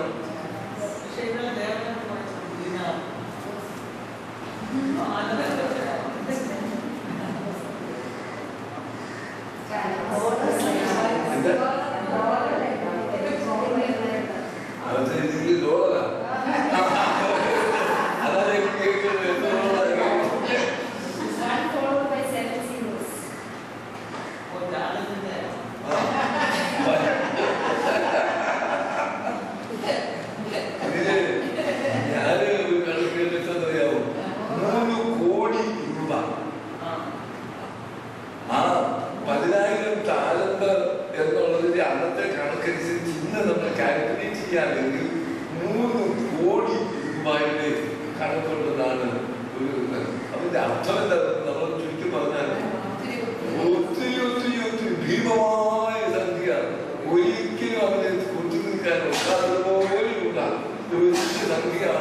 he owes so much to the master. രാജാവിന് കൊടുക്കാനുണ്ട് 3 കോടി രൂപയാണ് കൊടുത്തു തീർക്കാനുള്ളത്. അപ്പോൾ രാജാവ് എന്താ പറഞ്ഞത്, അന്നത്തെ ഭാര്യ മക്കൾക്ക് അടിമകളായിട്ട് നിൽക്കുക. അവർക്ക് കുറെ കാശ് കിട്ടും, അത് അടിമക്കത്തോടുള്ള കാര്യമാണ്. പിന്നെ അവരുള്ളതൊക്കെ നിൽക്കുക. ഇയാൾ കാല് പിടിച്ചു. എനിക്ക് ഇളച്ചിടാൻ പറഞ്ഞില്ല, പറഞ്ഞോ എന്നെ പറഞ്ഞോളൂ, ഒരു അവധിയിലല്ല എന്നെ പറഞ്ഞോളൂ, എനിക്ക് അവധിയിലല്ല, ഞാൻ തന്നോളാം, എനിക്ക് അവധിയിലല്ല. എന്നാൽ ഇയാൾ എന്തോ ചെയ്തു, അവധിയാണ് കൊണ്ട് ഇപ്പൊ കിട്ടലായിട്ട് തന്നിച്ചാൽ എന്നാണ് പറഞ്ഞത്. എന്താ ചെയ്തത്? മുഴുവനും ഇളച്ചു കൊടുത്തു എന്ന് പറയുമ്പോൾ magnanimity of the king, ആ രാജാവിന്റെ ഔദാര്യം എത്ര വലുതാ, such a big amount, അത് മുഴുവനും ഇളച്ചു കൊടുത്തു. പിന്നെ തരണമെന്ന് പറയുകയില്ല, ഇതല്ലേ വേണ്ട എന്ന് പറഞ്ഞപ്പോൾ എന്തൊരു സന്തോഷമായിട്ട് ആ മനുഷ്യന്റെ മനസ്സിലുണ്ടാകുന്നത്. ഇവിടെയാണ് ദൈവത്തിന്റെ സ്ഥാനത്താണ് ഈ രാജാവ്. ആ രാജാവിന്റെ അടുക്കൽ ചെന്ന് ഇവർ എനിക്ക് ഈ വിധത്തിൽ താളുകൾ കേരളം അപേക്ഷിച്ചപ്പോൾ മുഴുവൻ ഇളച്ചു കൊടുത്തു. എന്നതുപോലെ ദൈവത്തിന്റെ സന്നിധിയിൽ നാം ചെന്ന് എന്നോട് ക്ഷമിക്കരുതേ എന്ന് നമ്മൾ പറയുമ്പോൾ ദൈവം നമ്മോട് എത്ര വലിയ പാപമായിരുന്നാലും ക്ഷമിച്ചു തരും എന്നുള്ളതിന്റെ വലിയ ദൃഷ്ടാന്തമാണ് ഈ ഭൂമിയിൽ കൂടി വെളിപ്പെടുത്തിയിരിക്കുന്നത്. അതാണ് പറയുന്നത്. യെശയ്യാവിന്റെ പുസ്തകം ഐസായ chapter 1:18, യെശയ്യാവ് 1:18 നമ്മൾ വായിക്കുന്നു. ഐസായ 1:18, നിങ്ങളുടെ പാപങ്ങൾ കരിഞ്ചുവപ്പായിരുന്നാലും ഹിമം പോലെ വെള്ളയാക്കും, രക്താന്തരം പോലെ ചുവപ്പായിരുന്നാലും പഞ്ഞു പോലെ വെളുപ്പിക്കും. ആദ്യം പറഞ്ഞത് തന്നെ ഒന്നുകൂടി പറഞ്ഞിരിക്കുന്നു, മറ്റു വാക്കുകൾ എന്ന് മാത്രമേ ഉള്ളൂ. രക്താന്തരം പറഞ്ഞാൽ ചുവപ്പ് നിറമുള്ള വസ്ത്രം എന്നുള്ളൂ, മറ്റൊരു രക്തം. അപ്പൊ പാപങ്ങൾ കരിഞ്ചുവപ്പായിരുന്നാൽ വളരെ അത് പഞ്ഞു പോലെ അല്ലെങ്കിൽ ഹിമം പോലെ വെള്ളുള്ളതാക്കും എന്ന് പറയുമ്പോൾ നമുക്ക് ഏറിയ പാപങ്ങൾ, ബഹിരമായ പാപങ്ങൾ നമ്മൾ ക്ഷമിച്ചു തരുന്ന വലിയ സ്നേഹപരമായ ദൈവമാണ്. നമ്മളൊക്കെ വാക്കിലും ചിന്തയിലും പ്രവൃത്തിയിലും ഒക്കെ എന്തെല്ലാം പാപങ്ങൾ. പക്ഷെ അവിടെയൊക്കെ ഒന്നേ ഉള്ളൂ, നമ്മുടെ പാപങ്ങൾ നമുക്ക് മോചിച്ച് കിട്ടുന്നതിന്, ഇളച്ചു കിട്ടുന്നതിന് ഒറ്റ കണ്ടീഷൻ മാത്രമേ വെച്ചിട്ടുള്ളൂ. എന്താ? 1 John 1:9 എടുക്കാമോ? വായിച്ചാല് 1 John എന്ന് പറഞ്ഞാൽ ഏതാ? Epistle of John, 1 John, 1 യോഹന്നാൻ 1-ാം അധ്യായം 9-ാമത്തെ വാക്യം. 1 John 1:9. ആ വാക്യം നമ്മൾ അടിവരിച്ച് നോക്കിയിരിക്കുന്ന പഠിച്ചിരിക്കുന്ന വാക്യമാണ്. നമ്മുടെ പാപങ്ങൾ ഏറ്റുപറയുന്നു എങ്കിൽ, if we confess our sins, that is the only condition. ഏതാ കണ്ടീഷൻ? പാപങ്ങൾ ഏറ്റുപറയണം. അത് മാത്രമേ ഉള്ളൂ വ്യവസ്ഥ. If we confess our sins, he shall forgive us and absolve us. നമ്മുടെ എന്തുകൊണ്ട്? ബിക്കോസ് അവിടുന്ന് വിശ്വസ്തനും നീതിമാനുമാകുന്നു. വിശ്വസ്തനും നീതിമാനുമാകുന്ന ദൈവം നമ്മുടെ ഏറെ പാപങ്ങൾ നമുക്ക് മോചിച്ചു തരുന്നു എന്നുള്ളത്. ഇതാണ് നമുക്ക് ഒരു ഭാവികൾക്ക് പ്രത്യാശ നൽകുന്ന സന്ദേശം ക്രിസ്തീയ സുവിശേഷത്തിലുള്ളത്. ഇപ്പോൾ കൺഫസ്, ഞാൻ നിന്നോട് പാപം ചെയ്തു. ദാവീദ് എന്തെല്ലാം പാപങ്ങളാണ് ചെയ്തത് ഒന്ന് ഓർത്തു നോക്കി. വ്യഭിചാരം ചെയ്തു, ഇതെന്ത് ചെയ്തു? പോലെ ചെയ്തു, ചതിച്ചു, വഞ്ചന ചെയ്തു. ഇങ്ങനെയുള്ളതൊക്കെ എന്തെല്ലാം തെറ്റുകൾ. 10 കൽപ്പനയുള്ള ആദ്യത്തെ 4 പേര് അവതാരത്തിൽ എല്ലാം ചെയ്ത മഹാഭാവിയായ ഒരാളാണ് വാസ്തവം പറഞ്ഞാൽ. പക്ഷേ നിന്നോട് തന്നെ ഞാൻ പാപം ചെയ്തു, നിന്റെ കൂടെ ഞാൻ അകൃത്യമായിട്ട് ചെയ്തു എന്നപ്പോൾ പശ്ചാത്താപം പെട്ടുകൊണ്ട് പറഞ്ഞപ്പോൾ ഈ ഒരു പാപത്തെ കുറിച്ച് മാത്രമല്ല രാവിലെ ഓർക്കുന്നത്, തന്റെ ജീവിതത്തിന്റെ തുടക്കം മുതൽ അതുകൊണ്ടാണ് എന്റെ അമ്മ എന്നെ ഗർഭത്തിൽ ഉരുവാക്കിയ ആ സമയം മുതൽ എന്നാ എന്റെ അമ്മ ഗർഭത്തിൽ എന്റെ പാപത്തിന്റെ ഗർഭത്തിൽ പഠിക്കാൻ ഏതാണ്ട് വേണ്ട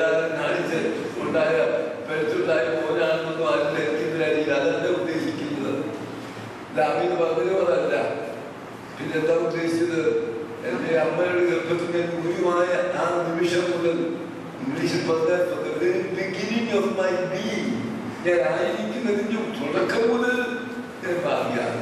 ആ the gravity of sin ദാവീദിനെ പിടിച്ചു കുലുക്കി.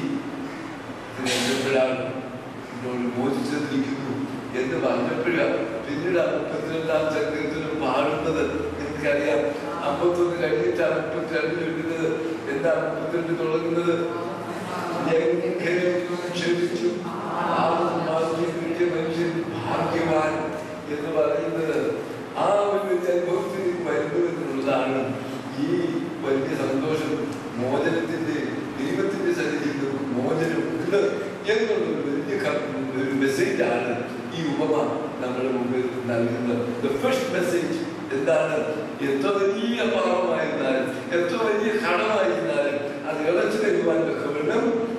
He is so loving and he is so forgiving ആയിട്ടുള്ള ആളാണ് എന്ന് നമുക്ക് മനസ്സിലാക്കാം. രണ്ടാമത് അത് തന്നെയാണ് ക്രൂശിക്കണമെന്ന് പ്രാർത്ഥിച്ചത്. നിങ്ങൾക്കറിയാമല്ലോ, പിതാവേ ഇത് ചെയ്യുന്നത് അറിയാതിരിക്കാൻ എന്നോട് ക്ഷമിക്കണമേ എന്ന്. ആ ക്ഷമയുടെ 3 ഭാവമാണ് എല്ലാ കൂടകളുമായി. രണ്ടാമത് ഈ ഉപമയിൽ നിന്ന് എന്താണ് നമുക്ക് മനസ്സിലാക്കുവാനുള്ളത്? ദൈവത്തിന്റെ ക്ഷമ നമുക്ക് ലഭിച്ചു എങ്കിൽ നാം ഈ ക്ഷമ മറ്റുള്ളവർക്കും കൊടുക്കണം എന്നുള്ളതാണ്. ഈ ദാസൻ എന്താ ചെയ്തത്? മറ്റവനെ കണ്ടു, അവൻ എത്ര കൊടുക്കാനുണ്ട് ഈ ആൾക്ക്? 100 വെള്ളി കാശ്. അത് നമുക്ക് മനസ്സിലാവില്ല. നമ്മുടെ ഭാഷയിൽ പറഞ്ഞാൽ 50 രൂപ. മറ്റേതെത്രയാണ്?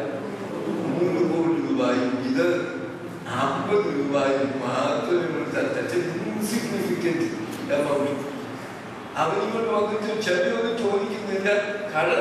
കണ്ടപ്പോഴേക്കോ ചെയ്തത് അവരെ കണ്ടപ്പോഴേ കഴുത്തി പിടിച്ച് ഞെക്കുക, അല്ലാതെ അവരോട് ചോദിക്കുന്നൊന്നുമില്ല.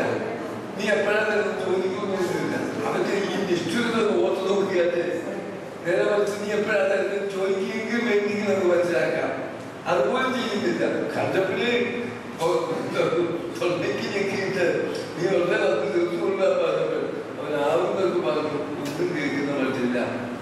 അപ്പൊ അവിടെ നമുക്ക് ഓർക്കാവുന്ന പ്രധാനപ്പെട്ട ഒരു സന്ദേശം, ദൈവത്തിൽ നിന്ന് ഇത്രയധികം ക്ഷമ നമ്മൾ പ്രാപിച്ചിട്ടുണ്ട് എങ്കിൽ അത് കറസ്പോണ്ടിങ് ആയിട്ട് നമ്മളും മറ്റുള്ളവരോട് ക്ഷമിക്കുവാൻ നമ്മളത് കടപ്പെട്ടവരാണ്. പക്ഷെ നമ്മളത് ചെയ്യുകയും ക്ഷമിക്കും. നമ്മൾ പറയുന്നത് ഞാൻ ക്ഷമിച്ചേക്കാം, പക്ഷെ ഞാൻ ക്ഷമിക്കാൻ പക്ഷേ മറക്കുകയില്ല. അത് പറഞ്ഞാൽ ക്ഷമാണല്ലോ ഇല്ല. ആ ക്ഷമ പോയി വന്നിട്ട് ചിലവർക്ക് മറക്കാനും കഴിയുന്നു. നമ്മുടെ മനസ്സിൽ ഇങ്ങനെ വെച്ചുകൊണ്ടിരിക്കുകയാണ്. അതിൽ നിന്ന് നീങ്ങി പുകയുമ്പോഴേക്ക് പ്രഷർ കൂടും. അപ്പൊ പിന്നെ ഗുളിക കഴിക്കണം, ഉറക്കം വരുന്നില്ല, ഈ ജീവിതത്തിലൊക്കെ പ്രശ്നങ്ങൾ. പിന്നെ ഡോക്ടറെ പോയി കാണും. ഈ പ്രശ്നങ്ങളൊക്കെയാണ് വരുന്നത് ഉള്ളിലുള്ള ബിറ്റർനെസ്സാണ്. അതിങ്ങനെ അടക്കുന്ന മുഖത്ത് നോക്കിയാലും നിങ്ങൾക്ക് തന്നെ ഈ വൈരാഗ്യം പകി മനസ്സിൽ വെച്ചുകൊണ്ടിരിക്കുന്ന ഒരു മുഖത്ത് നോക്കിയാലും ഏതാണ്ട് നമ്മൾ പറയും വ്യാധി പോലെ മുഖം ഇങ്ങനെ കൈകാര്യം ചെയ്യും. ഒരു പ്രസന്നത അവരുടെ മുഖത്തിൽ അറിയില്ല. കാരണം ഹൃദയത്തിൽ കാകോളം നിറഞ്ഞിരിക്കുക വിദ്വേഷം എന്ന് പറയുന്നത്, ഹേറ്റർ എന്ന് പറയുന്നത് ഭയങ്കരമായിട്ടുള്ളതാണ്. എന്നാൽ അത് അത് കഴിയുമ്പോഴുണ്ടാകുന്ന ഒരു വലുപ്പമുള്ള റിലീഫ് അത് അനുഭവിച്ചിട്ടുള്ളവർക്ക് അറിയാവുന്നു. അനുരഞ്ജനപ്പെട്ടിട്ടുള്ള എന്തെങ്കിലും വൈദ്യുസ്യമൊക്കെ ഉണ്ടായിട്ട് ഇത് പറഞ്ഞു കഴിയുമ്പോൾ സംഭവിക്കുന്ന ഒരു കാര്യമാണ്. അപ്പോൾ ഇത് നമ്മൾ ഓർക്കേണ്ടതാണ്. നമ്മൾ 2 മാനദണ്ഡം നമ്മൾ പുലർത്തുന്നു. 2 സ്റ്റാൻഡേർഡ്സ്. എന്ത്? എന്റെ കാര്യത്തിൽ ഒരു മാനദണ്ഡം, അത് ദൈവം മുഴുവൻ ക്ഷമിച്ചതാണ്. സ്റ്റാൻഡേർഡ്. മറ്റുള്ളവരെ സംബന്ധിച്ച് ഞാൻ പുലർത്തുന്ന സ്റ്റാൻഡേർഡ് വേറെയാണ്. കൊടുക്കാൻ ഞാൻ ഒരുക്കമല്ല എന്നാണ് ഞാൻ പറയും. ഉദാഹരണം പറയാം, നമ്മളിലൊക്കെയുള്ള ഒരു വലിയ കുറവ് എന്താണെന്നറിയാമോ? മറ്റുള്ളവരെ നമ്മൾ രൂക്ഷമായി വിമർശിക്കും. അവരുടെ കുറ്റങ്ങളും കുറവുകളും തീർക്കിയെടുത്ത് പറയും. അതൊന്നും എന്നാൽ നമ്മുടെ കുറവുകൾ നമ്മൾ കാണുന്നില്ല. അഥവാ ആരെങ്കിലും ചൂണ്ടിക്കാണിച്ചാലോ ടോളറേറ്റ് ചെയ്യും. എന്നോടത് നമ്മൾ ഉടനെ അതിന് എന്തെങ്കിലുമൊക്കെ ഒഴിവഴികൾ പറയും.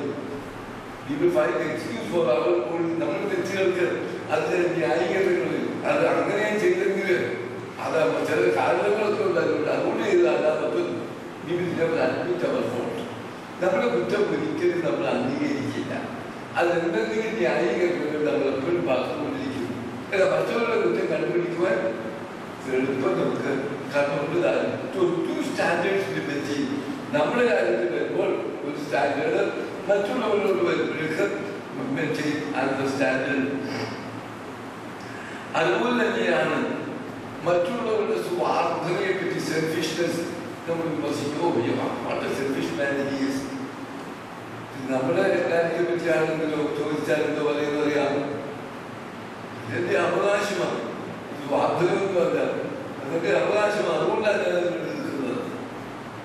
മറ്റുള്ളവരുടെ അഹങ്കാരത്തെ പറ്റി നമ്മൾ പലപ്പോഴും പറയുമോ എപ്പോഴും ഞാൻ പറയുമ്പോൾ പ്രസംഗിക്കുമ്പോഴൊക്കെ ഞാൻ കയറി വരും. പിന്നെ അഹങ്കാരത്തിന്റെ മൂർത്തി ഭാഗമാണെന്നൊക്കെ നമ്മൾ വിമർശിക്കും. നമ്മളെ പറ്റി പറഞ്ഞാൽ എന്തോ പറയുന്നറിയാമോ? അതിന്റെ ആത്മവിശ്വാസമാണ്, അല്ലാതെ അതിന്റെ വീക്ക്നെസ് ഒന്നുമല്ല. മൈ സെൽഫ് കോൺഫിഡൻസ് എന്ന് പറഞ്ഞ് നമ്മൾ അതിനെ ന്യായീകരണം നമ്മൾ കണ്ടുപിടിക്കും. ഈ ഡബിൾ സ്റ്റാൻഡേർഡ് നമ്മുടെ ജീവിതത്തിലൊക്കെ ഉണ്ട്. അതുപോലെ തന്നെ മറ്റുള്ളവർ നിലവാരമില്ലാത്ത ചില സംഭാഷണങ്ങളൊക്കെ നടത്തിയിരിക്കട്ടെ, നമ്മൾ ഉടനെ അത് വിമർശിക്കും. അല്ല, നമ്മൾ അങ്ങനെ പറഞ്ഞാൽ ആരെങ്കിലും ചൂണ്ടിക്കാണ്ട് ഞാൻ ചുമ്മാ തമാശ പറഞ്ഞതല്ലാതെ അത് നിലവാരം തോന്നുന്നതല്ല. നമ്മൾ പറയുമ്പോൾ നമ്മൾ വീക്ഷണത്തിൽ അത് ഒരു തമാശയായി പറഞ്ഞതേ വരൂ. മറ്റുള്ളവർ പറഞ്ഞാൽ അത് നിലവാരമില്ലാത്തതുമാണ്. This kind of double standard in our dealings, അത് നമ്മൾ പുലർത്തുന്നു എങ്കിൽ അത് വളരെ ഗണ്യമായ ഒന്നാണ്. കർത്താവ് പറയുന്നത് മറ്റുള്ളവർ നിങ്ങളോട് ചെയ്യണമെന്ന് നിങ്ങൾ എന്താ ആഗ്രഹിക്കുന്നോ അത് നിങ്ങൾ അവർക്ക് ചെയ്തു കൊടുക്കണം എന്ന് പറയുന്നതിന് അതിനെല്ലാം അടങ്ങിയിട്ടുള്ളത്. പക്ഷെ ഈ ദാസൻ അവന്റെ നിലച്ചു കിട്ടുന്നു, പക്ഷെ മറ്റുള്ളവർക്ക് കൊടുക്കുവാൻ അവർ ഒരുക്കുമല്ല. അതാണ് നമ്മുടെ ഒക്കെ ജീവിതത്തിലുള്ള കുറച്ചിൻ്റെ ആളിന്റെ സ്വഭാവം നമ്മളെ പിടിച്ചു ചിന്തിക്കുക. മൂന്നാമത് ഓർമ്മിപ്പിക്കാനുള്ളത് നാം മറ്റുള്ളവരോട് ക്ഷമിക്കുവാൻ ബാധ്യസ്ഥരാണ്. എന്തുകൊണ്ടാണ് ദൈവം നമ്മളോട് ക്ഷമിച്ച് തന്നിരിക്കുന്നു. ഇത്രയും ക്ഷമ അനുഭവിച്ചിട്ടുള്ള നമുക്ക്, ദൈവത്തിന്റെ സ്നേഹത്തെ അനുഭവിച്ചിട്ടുള്ള നമുക്ക് നമ്മൾ ചൊല്ലുന്ന പ്രാർത്ഥന എന്താ? ഞങ്ങളുടെ കടക്കാരോട് ക്ഷമിക്കുന്നത് പോലെ നാം ക്ഷമിച്ചതുപോലെ ക്ഷമിക്കുന്നത് പോലെ ചൊല്ലുന്നുണ്ട്. അല്ല, ക്ഷമിച്ചതുപോലെ ഞങ്ങൾ പാസ്റ്റേഴ്സാണ്. ഞങ്ങളുടെ കടക്കാരോട് ഞങ്ങൾ ക്ഷമിച്ചതുപോലെ ഞങ്ങൾ കടന്നു പരിശോധിക്കുന്നത് നമ്മളത് നമ്മൾ ക്ഷമിച്ചിരിക്കുന്നു. നിങ്ങൾ കേട്ടിട്ടുള്ളൊരു ആളാണ് ആവൽ സ്റ്റീവൻസൺ. ആവൽ സ്റ്റീവൻസൺ വലിയ പ്രസിദ്ധരായ ഒരു എഴുത്തുകാരനാണ്. അദ്ദേഹത്തിന്റെ ഫേമസ് ആയിട്ട് നോവലുണ്ട് ഡോക്ടർ ജെക്കിൾ ആൻഡ് മിസ്റ്റർ ഹൈഡ്. സൈക്കോളജിക്കലായിട്ടുള്ള ഒരു മനഃശാസ്ത്ര വിശകലനം ചെയ്യുന്ന ഒരു ഫേമസ് ആയിട്ടുള്ള നോവലാണ്. അതുപോലെ മറ്റു പലരും എഴുതിയിട്ടുണ്ട്. പക്ഷേ ഈ പക്ഷേ ക്രേസ് ഒരു സ്പിരിച്വൽ ആയിട്ട് ഒത്തിരി കാര്യങ്ങൾ എഴുതുന്ന ഒരാളായിരുന്നു. നല്ല ആത്മീയ നിലവാരമുള്ള ഒരു എഴുത്തുകാരൻ, സാഹിത്യകാരൻ ആവൽ സ്റ്റീവൻസൺ. അദ്ദേഹത്തെ പറ്റി ഞാൻ വായിച്ചു. അദ്ദേഹം വീട്ടിൽ വൈകിട്ടത്തെ പ്രാർത്ഥന നടത്തിക്കൊണ്ടിരിക്കുക. മുട്ടുകുത്തി അവരുടെ രീതി അനുസരിച്ച് മുട്ടുമേൽ നിന്നുകൊണ്ട് അവർ കുടുംബ പ്രാർത്ഥന നടത്തുകയാണ്. അപ്പോൾ ലോർഡ് പ്രേയറിന്റെ ഫാദർ എന്ന് പറഞ്ഞ് നിങ്ങളുടെ കടക്കാരോട് നിങ്ങൾ ക്ഷമിച്ചതുപോലെ എന്ന് അത് വരുന്നതിന് പുള്ളി പുറത്ത് പ്രാർത്ഥന നിർത്തിയിട്ട് മുന്നിലോട്ട് പുറത്ത് വന്ന് പോയി. അപ്പൊ ഭാര്യയായിട്ട് ഒരു അസുഖം വല്ലതും കാണുമ്പോൾ പെട്ടെന്ന് ഇറങ്ങി പോയത് എന്ത് വിചാരിച്ചു പുറകെ എന്ത് വെച്ച് അതൊന്നും മാറ്റി നിവൃത്തിയില്ല. ഞാൻ ഇന്ന് ആ പ്രാർത്ഥന ചൊല്ലാൻ അർഹതയുള്ളവരല്ല. ഇന്ന് ആ പ്രാർത്ഥന എനിക്ക് ചൊല്ലാൻ അർഹതയില്ല. എന്താ കാര്യം? ഞാൻ ഒരാളോട് ക്ഷമിച്ചിട്ട് എന്നെ മത്സരിക്കുന്നതുകൊണ്ട്, ഇന്ന് സംഭവിച്ചൊരു കാര്യത്തിൽ എന്നെ മത്സരിച്ചൊരു ഇൻഡുവേഷൻ ഇരിക്കുന്നുണ്ട്. അത് മത്സരിക്കുന്നത് കൊണ്ട് ഇന്ന് ഞാൻ ആ പ്രാർത്ഥന ചൊല്ലാൻ എനിക്ക് അവകാശമില്ല. ഇനി പോയി നേരമായിട്ട് വന്ന് ചൊല്ലിയാൽ മതി എന്ന് അത് ചിന്തിച്ചു എന്ന് പറയുമ്പോൾ നമുക്ക് വലിയൊരു ദൗത്യം നമ്മളോട് കമ്മ്യൂണിക്കേറ്റ് ചെയ്യുന്നുണ്ട്. അത് മറ്റൊന്നുമല്ല, നമുക്ക് നമ്മുടെ മനസ്സിൽ വെച്ചുകൊണ്ടിരിക്കാതെ ക്ഷമിക്കുവാൻ തക്കവണ്ണം നമുക്കത് സാധിക്കണം എന്നുള്ളതാണ്. ക്ഷമ നൽകുന്ന ശാന്തി, റെക്കൺസിലിയേഷൻ കിട്ടുന്ന ഒരു അനുഭവം, അത് വാസ്തവത്തിൽ വളരെ ശക്തമായിട്ടുള്ള ഒന്നാണ്. ഞാൻ ഇന്നത്തെ ചിന്താവിഷയം എന്ന പന്തിയിൽ എഴുതിയ ഒരു കഥ, ഈ കഥകളാണ് എൻ്റെ ചിന്താവിഷയത്തിൻ്റെ ഏറ്റവും ശക്തമായ കരുത്തുള്ള കാമ്പ് എന്ന് പറയുന്നത്. കല്യാണത്തിന് വായിച്ച് കാണിച്ചത് വായിച്ചിട്ട് കല്യാണത്തിന് ചിന്താവിഷയം വായിച്ചില്ല, വായിച്ചു എന്തുമാണ് തോന്നുന്നില്ല. രാത്രി രാവാത്ത അതിജീവിച്ച് രാത്രിയൊന്നും ഒന്നുകൊണ്ട് ആ കഥയിൽ കൂടി പ്രധാനപ്പെട്ട സന്ദേശം എന്തായിരുന്നു? ആ വീട്ടിൽ വന്ന് താമസിച്ച വീട്ടിലെ അന്തരീക്ഷം, വീട്ടിലെ സൗഹൃദം, വീട്ടിലെ ആത്മീയത, വീട്ടിലെ സ്നേഹം, അത് ഇങ്ങനെ കൺവേർട്ടഡ് ചെയ്യും. അവൻ പണം മോഷ്ടിച്ചുകൊണ്ട് വന്നവനാണ്, പക്ഷെ ആ വീട്ടിലെ അന്തരീക്ഷവും അവന് നൽകിയ ഹോസ്പിറ്റാലിറ്റി, അത് ഇയാൾക്ക് മാറ്റിയെന്നുള്ളതുകൊണ്ട് ഇത് നിങ്ങൾ കേൾക്കുവരേക്ക് വായിക്കാൻ നടന്ന സംഭവം 1974 ഡിസംബറിൽ ഹ്യൂഗ് എന്ന 10 വയസ്സുകാരൻ സ്കൂൾ ബസ്സിൽ നിന്ന് ഇറങ്ങി സ്വന്തം വീട്ടിലേക്ക് പോവുകയായിരുന്നു. ആൾക്ക് ക്രിസ്മസ് വരികയാണ്. ആ ക്രിസ്മസ് ആഘോഷിക്കുന്നതിനെ പറ്റിയുള്ള ചിന്തയാണ്. എങ്ങനെ ക്രിസ്മസ് ഉണ്ടാക്കേണ്ടത്, ക്രിസ്മസ് സ്റ്റാറിന് എന്തൊക്കെ ഗിഫ്റ്റാണ് വാങ്ങിക്കേണ്ടത്, ഇതെല്ലാം ചിന്തിച്ചുകൊണ്ട് അവർ ഇങ്ങനെ നടക്കുകയാണ്. പെട്ടെന്ന് അവരുടെ മുമ്പിൽ കാണുന്ന പ്രത്യക്ഷനായി. എന്നിട്ട് അവരുടെ കാണുന്ന ഈ ആളിനെ അയാൾ പരിചയപ്പെടുത്തി, ഞാൻ നിന്റെ പിതാവിൻ്റെ ഒരു സുഹൃത്താണ്, ഞാൻ അദ്ദേഹത്തിന് വിരുന്നിന് നൽകാൻ പോകുക. അതിൻ്റെ അപ്പന് കൊടുക്കാൻ ഒരു നല്ല പാരിതോഷിക ഗിഫ്റ്റ് തിരഞ്ഞെടുക്കാൻ നീ കൂടെ എൻ്റെ കൂടെ ഗിഫ്റ്റ് ഷോപ്പിൽ പറഞ്ഞു. അതായത് പോയിട്ട് അപ്പന് ഗിഫ്റ്റ് കൊടുക്കാൻ ഈ മോനെയും കൂടെ സെലക്ട് ചെയ്യാനായിട്ട് വിളിച്ചാൽ അവർ ഉത്സാഹത്തോടെ അയാൾ കൂടെ പോയി. എന്ന് പറഞ്ഞു നമുക്ക് വേഗം തിരിച്ചെത്താം. ട്രക്കിൽ കയറി അയാൾ ഓടിച്ചു പോയി വിജനമായ ഒരു പ്രദേശത്തെ കാര്യം വണ്ടി നിർത്തി. അയാൾ പറഞ്ഞു, നിന്റെ അപ്പൻ എനിക്ക് ഏറെ പണം തരാനുണ്ട്, അയാൾ എൻ്റെ ജീവിതം നശിപ്പിച്ചു, ഞാൻ അതിന് പകരം ചെയ്യുകയാണ്. കൈത്തോക്ക് കയ്യിലെടുത്ത് ബാലൻ ഭയന്ന് വിറച്ചു. ശബ്ദമെടുക്കാൻ പോലും പാടില്ലാതെ ശബ്ദനായി. ഈ നിഷ്ഠുരൻ തോക്ക് ബാലന്റെ തനിക്ക് നേരെ ഉന്നം വെച്ചു. വെടിയുള്ള അവന്റെ ഇടത്തെ ചെവിയിൽ കൂടി തുളച്ചു കയറി. അവൻ ബോധപറ്റി നിലം വലിച്ചു. മരിച്ചു എന്ന് ഉറപ്പോടെ ഈ കൊലപാതകി സ്ഥലം വിട്ടു. ഹ്യൂഗിന്റെ മാതാപിതാക്കൾ മോനെ കാണാതായപ്പോൾ പോലീസ് വിവരം അറിയിച്ചു. അന്വേഷണം ജാഗ്രതയോട് നടന്നു. ഒരാഴ്ചയ്ക്ക് ശേഷമാണ് അവനെ കണ്ടെത്തിയത്. അപ്പോഴേക്കും നിങ്ങൾക്ക് അറിയാവുന്ന ഏത് അവസ്ഥയിലായിരിക്കും അവൻ എന്നുള്ളത്. മരണാസനായ ബാലനെ കണ്ടെത്തുവാൻ കഴിഞ്ഞുള്ളൂ. അവൻ ജീവൻ പോകാതെ അങ്ങനെ അത്രയും ദിവസങ്ങൾ പിന്നിട്ടു എന്നുള്ളത് ഒരു അത്ഭുതമായിരുന്നു. അവനൊരു കണ്ണ് പൂർണ്ണമായി നഷ്ടപ്പെട്ടു. ചികിത്സയിൽ സുഖം പ്രാപിച്ചു എങ്കിൽ മുഖം ദൃഢമായി അവശേഷിച്ചു. നടുക്കവും ഭയവും അവനെ വിട്ടുമാറിയില്ല. ആരെയും കാണുവാൻ ഇഷ്ടപ്പെടാതെ അന്തർമുഖരായിട്ട് ഇൻട്രോവേർട്ടായിട്ട് അവൻ കഴിഞ്ഞു. അവന് 13 വയസ്സായപ്പോൾ, 3 വർഷം കഴിഞ്ഞിട്ട് ആയപ്പോൾ ചില സ്നേഹികളുടെ നിർബന്ധത്താൽ അടുത്തുള്ള പള്ളിയിൽ പോകാൻ സമ്മതിച്ചു. അവിടെ ആരാധനയും പ്രസംഗങ്ങളും അവൻ ആത്മവിശ്വാസം പകർന്നു. അവിടുത്തെ ആരാധനയും പ്രസംഗങ്ങളും അവനെ സ്പർശിച്ചു. അവന്റെ മനോഭാവത്തിൽ മാറ്റമുണ്ടായി. അവന്റെ ജീവിതാനുഭവം അവൻ സ്നേഹിതന്മാരോട് തുറന്നറിയിച്ചു. അവന്റെ സ്നേഹവും സഹതാപവും അവന്റെ കുലുങ്ങി. അങ്ങനെ അവൻ വിശ്വാസം വർദ്ധിച്ചപ്പോൾ അവന്റെ ഭയവും വൈരാഗ്യവും അവന്റെ മനസ്സിൽ നിന്ന് മാറി. 1991 അപ്പോൾ കൃത്യം 20 വർഷങ്ങൾക്ക് മുമ്പ് 91 അവൻ ദൈവശാസ്ത്രത്തിൽ ബിരുദാനന്തര ബിരുദം എടുത്തു. അവൻ ജിയോളജി പഠിച്ചു. ജിയോളജി പഠിച്ചിട്ട് അവൻ യൂത്തിൻ്റെ ഇടയിലുള്ള പ്രവർത്തനമാണ് അവൻ ചെയ്യുന്നത്. യുവാക്കളുടെ ആത്മീയ പ്രവർത്തനങ്ങൾ വ്യാപകനായി യുവാക്കൾക്ക് അവർ ഉത്തര സ്നേഹിതൻ വഴികാട്ടിയുമായി 96 അപ്രതീക്ഷിതമായ ഒരു ഫോൺ വിളി അവനെ കിട്ടി. അത് പോലീസ് ഉദ്യോഗസ്ഥൻ്റെതായിരുന്നു. ചോദ്യം: നിന്നെ കൊല ചെയ്യുവാൻ വെടിയുള്ള മായച്ച മനുഷ്യനെ കാണാൻ നിനക്ക് താല്പര്യമുണ്ടോ എന്നാണ് പോലീസുകാരുടെ ചോദ്യം. ഫോണിൽ മറുപടി നൽകി, ഉണ്ട്, എനിക്ക് താല്പര്യമുണ്ട്.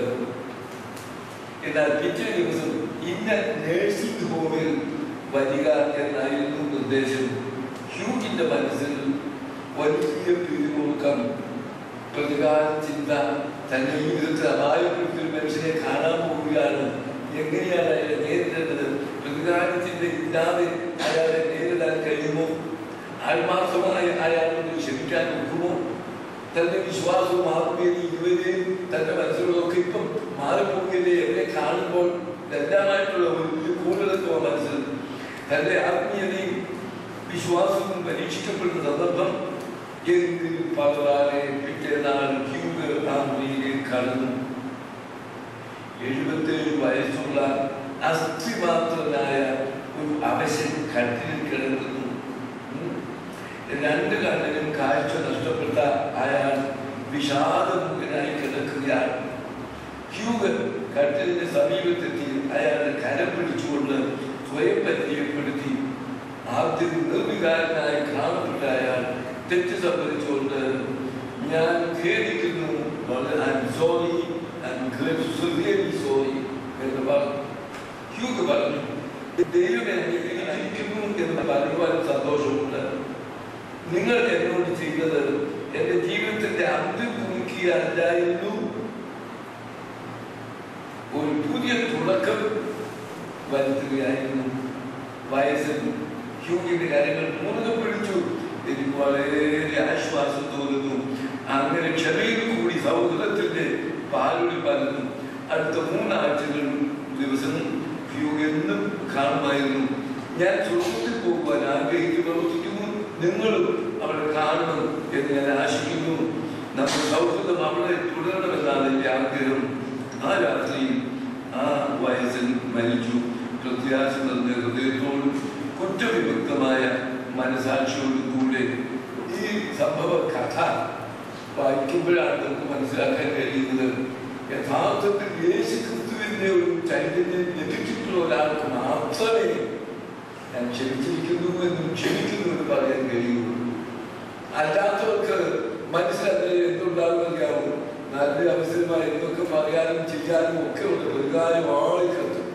പക്ഷെ ലവ് ഓഫ് ക്രൈസ്റ്റ്, ക്രിസ്തുവിന്റെ സ്നേഹം നമ്മുടെ ഹൃദയത്തിൽ വന്ന് നിറയുമ്പോൾ എത്ര വലിയ തെറ്റ് നിന്നോട് ചെയ്താലും ഞാൻ അവരോട് ക്ഷമിക്കാൻ ഒരുക്കമാണ്. എന്റെ മനസ്സിൽ ഞാൻ മാറ്റിക്കളയും. ചിലർക്ക് ഉയർന്നു വരുന്നോ അതിന് ആ മനസ്സിലേക്ക് കലത്ത് വിടരുത്, അതേപോലെ അതിനുള്ള മാർഗം. ചിലപ്പോഴൊക്കെ നമ്മുടെ മനസ്സിൽ ചിലരോട് ദേഷ്യം തോന്നി ആ ചിന്തകൾ ഇങ്ങനെ കയറി നമ്മൾ തേട്ടി വരുന്നത്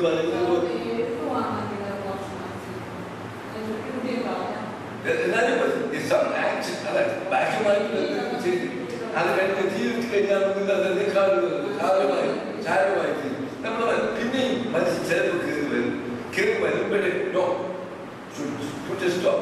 ആ ചിന്തയ്ക്ക് മനസ്സിൽ ഇടം കൊടുക്കരുത്.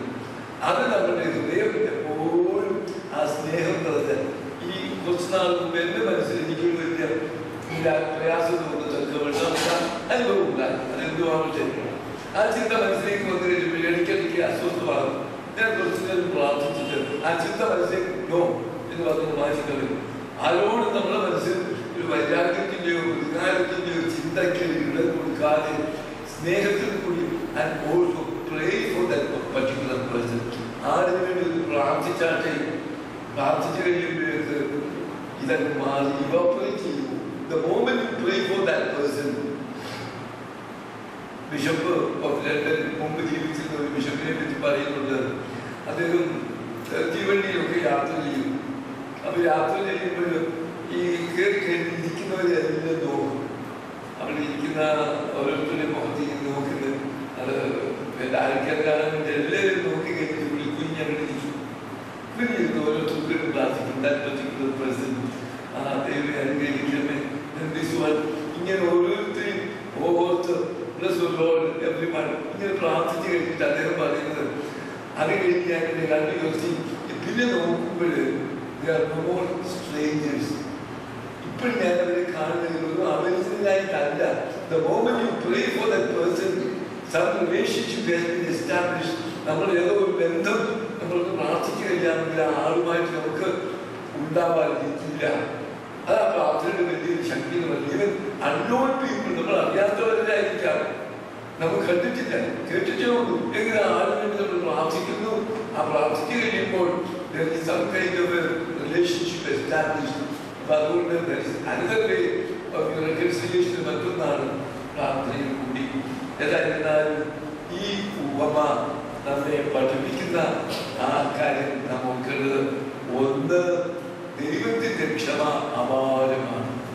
അത് ഇമ്മെഷറബിൾ ആയിട്ടുള്ളതാണ്. ദൈവം നമ്മോട് ക്ഷമിക്കുന്നത് ഏറിയ ലംഘനങ്ങൾ. രണ്ട്, നാം കേട്ടത്, നമുക്ക് ക്ഷമ നമുക്ക് വേണമെന്ന് നമ്മൾ ആഗ്രഹിക്കുന്നുവെങ്കിൽ the same principle should be applied to other people also. ക്ഷമ കിട്ടിയിരിക്കുന്ന ഞാൻ മറ്റുള്ളവരോട് ക്ഷമിക്കുവാൻ ബാധ്യതയാണ്. Not to have double standard അല്ല. സാധനം പറഞ്ഞത് പൂർണ്ണമായി മറ്റുള്ളവരോട് റിക്കൺസൈൽ ചെയ്യുവാനുള്ള ഒരു അനുഭവം നമ്മുടെ ജീവിതത്തിൽ വരുമ്പോഴാണ് നമ്മൾ സന്തോഷത്തിലേക്ക് പോകുന്നത്. കുടുംബ ജീവിതത്തിലൊക്കെ പ്രശ്നങ്ങളുണ്ട്. ഒരുപാട് പേര് എൻ്റെ ഇടയ്ക്ക് വരുന്നുണ്ട്. ഞാൻ വലിയ കൗൺസിലറൊന്നും അല്ല. ബട്ട് വലിയ പീപ്പിൾ ഞാൻ ഈ പേരെ എഴുതുന്നത് കൊണ്ടും ശാലോകിലേക്ക് നോക്കാൻ ഈവൻ സ്റ്റേറ്റ് പീപ്പിൾ ഞാൻ കണ്ടിട്ടില്ലാത്തവരും ചിലർക്ക് ഫോൺ ചെയ്യുകയും അസുഖമായിട്ട് സംസാരിക്കാനൊക്കെ പറയുമ്പോൾ ഫാമിലി പ്രോബ്ലം കാര്യങ്ങൾ ഒത്തിരി എടുത്ത് കാണുന്നത്. ബിറ്റ്വീൻ ഹസ്ബൻഡ് ആൻഡ് വൈഫ്, അതായത് ബന്ധത്തിൽ അത് പണ്ടത്തെക്കാൾ കൂടുതൽ രൂക്ഷമാണ്, വ്യാപകമാണ്. അതിലൊക്കെ ഉള്ളത് കൊണ്ട് ക്ഷമിക്കുന്നതിനുള്ള ഒരു മനസ്സ് ഇല്ലാത്തതാണ്. നമുക്ക് ആ ഒരു വാക്കുണ്ട്, ഇംഗ്ലീഷ് വലിയൊരു വാക്കാണ് സോറി എന്ന് പറയുന്നത്. അത് നാവിൽ തന്നുള്ളത് വരാൻ വലിയ പ്രയാസം. ചെയ്ത് കഴിഞ്ഞാൽ സോറി പറഞ്ഞു കഴിഞ്ഞാൽ സോറി, നമ്മളത് ക്ഷമിക്കുന്നുണ്ട്. പക്ഷെ അത് പറയാൻ പറ്റുന്നത് വലിയ പ്രയാസമാണ്. ഇത് നമ്മുടെ ബന്ധം ആവശ്യപ്പെടുന്ന ഒന്നാണ്. നോമ്പിലേക്ക് കൂടെ താഴ്ന്ന് കൂടെ വസിക്കുന്ന നോമ്പിന്റെ അനുഭവത്തിലേക്ക് പ്രവേശിക്കുമ്പോൾ ടീച്ചർ അതുകൊണ്ട് ആ പണിയിൽ നേരത്തെ കഴിഞ്ഞ സൂചി കൊടുക്കുന്നതായിട്ട് നിങ്ങൾ സംബന്ധിക്കുമ്പോഴുള്ള ഒന്നാണ്. എല്ലാവരും കൈകൾ സൂചി കൊടുക്കുന്നതിന്റെ അർത്ഥം പരസ്പരം ഞങ്ങളുടെ സ്നേഹത്തിന്റെ, ഐക്യത്തിന്റെ, സമാധാനത്തിന്റെ അനുഭവത്തിലേക്ക് എത്തിയിരിക്കുന്നു. നോ ബിറ്റർനെസ്, ഹൃദയത്തിൽ ഒന്നുമില്ല, എല്ലാം നീക്കിക്കളഞ്ഞിട്ട് ആ ഒരു അവസ്ഥയിലേക്ക് എത്തിക്കഴിഞ്ഞാൽ സുഖമായിട്ട് ഉറങ്ങാം. ഉറക്കത്തിന് പ്രശ്നം ഒന്നുമില്ല. ഈ ഹൃദയത്തിൽ വെച്ചുകൊടുത്താൽ ഉറക്കമില്ല, പ്രഷറാണ്, പ്രശ്നമാണ്. അതുകൊണ്ട് അതിനെ ദൂരീകരിക്കുവാൻ ഈ മോചനത്തിന്റെ കർത്താവ് പറഞ്ഞത് 7 70 എന്ന് പറയുന്ന ആ വലിയ ഇൻവെഷറബിൾ ആയിട്ടുള്ള സ്നേഹത്തിന്റെ ക്ഷമയുടെ അനുഭവത്തിലേക്ക് നമ്മൾ ക്ഷമിക്കുകയാണ്. നോമ്പിന്റെ ഈ അനുഭവം അത് നോമ്പ് മാത്രം ചെയ്യാനുള്ള ഒന്നായിട്ടല്ല, എന്തും വേണ്ടതാണ്, എപ്പോഴും ജീവിതത്തിൽ ദൈനംദിന ജീവിതത്തിൽ വേണ്ടതാണ്. പക്ഷെ ഇപ്പോൾ എംഫസിസ് നമുക്ക് ഈ ഒരു ടൈമില് നമുക്ക് വരുത്തുവാൻ നമ്മൾ ആവശ്യപ്പെടുന്നതായിട്ടാണ് ഉള്ളത്. നമുക്ക് പ്രാർത്ഥന കേൾക്കണമേ പുത്രന്റെ നാമത്തിൽ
ഈ സമയത്ത് നമ്മുടെ ജീവിതത്തിലേക്ക് തിരിഞ്ഞു നോക്കിയിട്ട് ആരോടെങ്കിലും നമുക്ക് വിദ്വേഷമോ പകയോ ഈർഷ്യോ നീരസമോ ഉണ്ടായിട്ട് അവരോട് ക്ഷമിക്കാതെ മനസ്സിലത് വെച്ചു പുലർത്തുവാൻ ഇടയായിട്ടുണ്ടോ എന്ന് നമുക്ക് ചിന്തിക്കാം.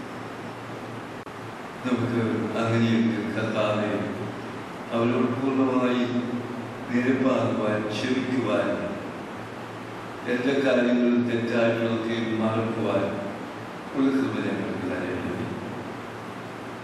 പിതാവേ, ഇവർ ചെയ്യുന്നതിന് അറിയായികയാൽ ഇവരോട് ക്ഷമിക്കണമേ എന്ന് ക്രൂശിൽ കിടന്നുകൊണ്ട് പ്രാർത്ഥിച്ചവരായ കർത്താവേ, ഞങ്ങൾക്ക് മറ്റുള്ളവരോട് ക്ഷമിക്കുവാനും സ്നേഹത്തിൽ രമ്യപ്പെടുവാനും തക്കവണ്ണമുള്ള മനസ്സ് തരേണ്ടവേ.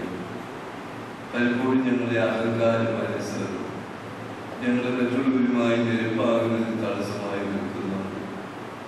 ഞങ്ങളുടെ സ്വയം നീതീകരണം ഞാനല്ല തെറ്റ് ചെയ്തിട്ടുള്ളത്, മറ്റേയാളാണ് എന്ന ഒരു നിലയിൽ എപ്പോഴും കുറ്റം മറ്റൊരിൽ കണ്ടുകൊണ്ട് സ്വയം നീതീകരിക്കുകയും സ്ഥലത്താലും മറ്റുള്ളവരെക്കാളും മെച്ചവതി ചിന്തിക്കുകയും ചെയ്യുന്ന പരീക്ഷഭാവം ഞങ്ങൾ പലപ്പോഴും കടന്നു വരുന്നു. കർത്താവേ, ഞങ്ങളുടെ കുറവുകളെ നീ ഞങ്ങൾക്ക് വെളിപ്പെടുത്തി തരേണ്ടവേ. ഞങ്ങൾ ഇന്നും ആകേണ്ടതുപോലെ ആയിട്ടില്ലല്ലോ. ഞങ്ങളുടെ വിചാരങ്ങൾ പലപ്പോഴും കയറുന്നു. വ്യർത്ഥമായിട്ടുള്ളതൊക്കെയും ചിന്തിക്കുവാനും ആലോചിക്കുവാനും നിരൂപിക്കുവാനും ഇടയാകുന്നു. ഞങ്ങളുടെ സംഭാഷണങ്ങളിൽ പലപ്പോഴും തെറ്റ് കടന്നു വരുന്നു.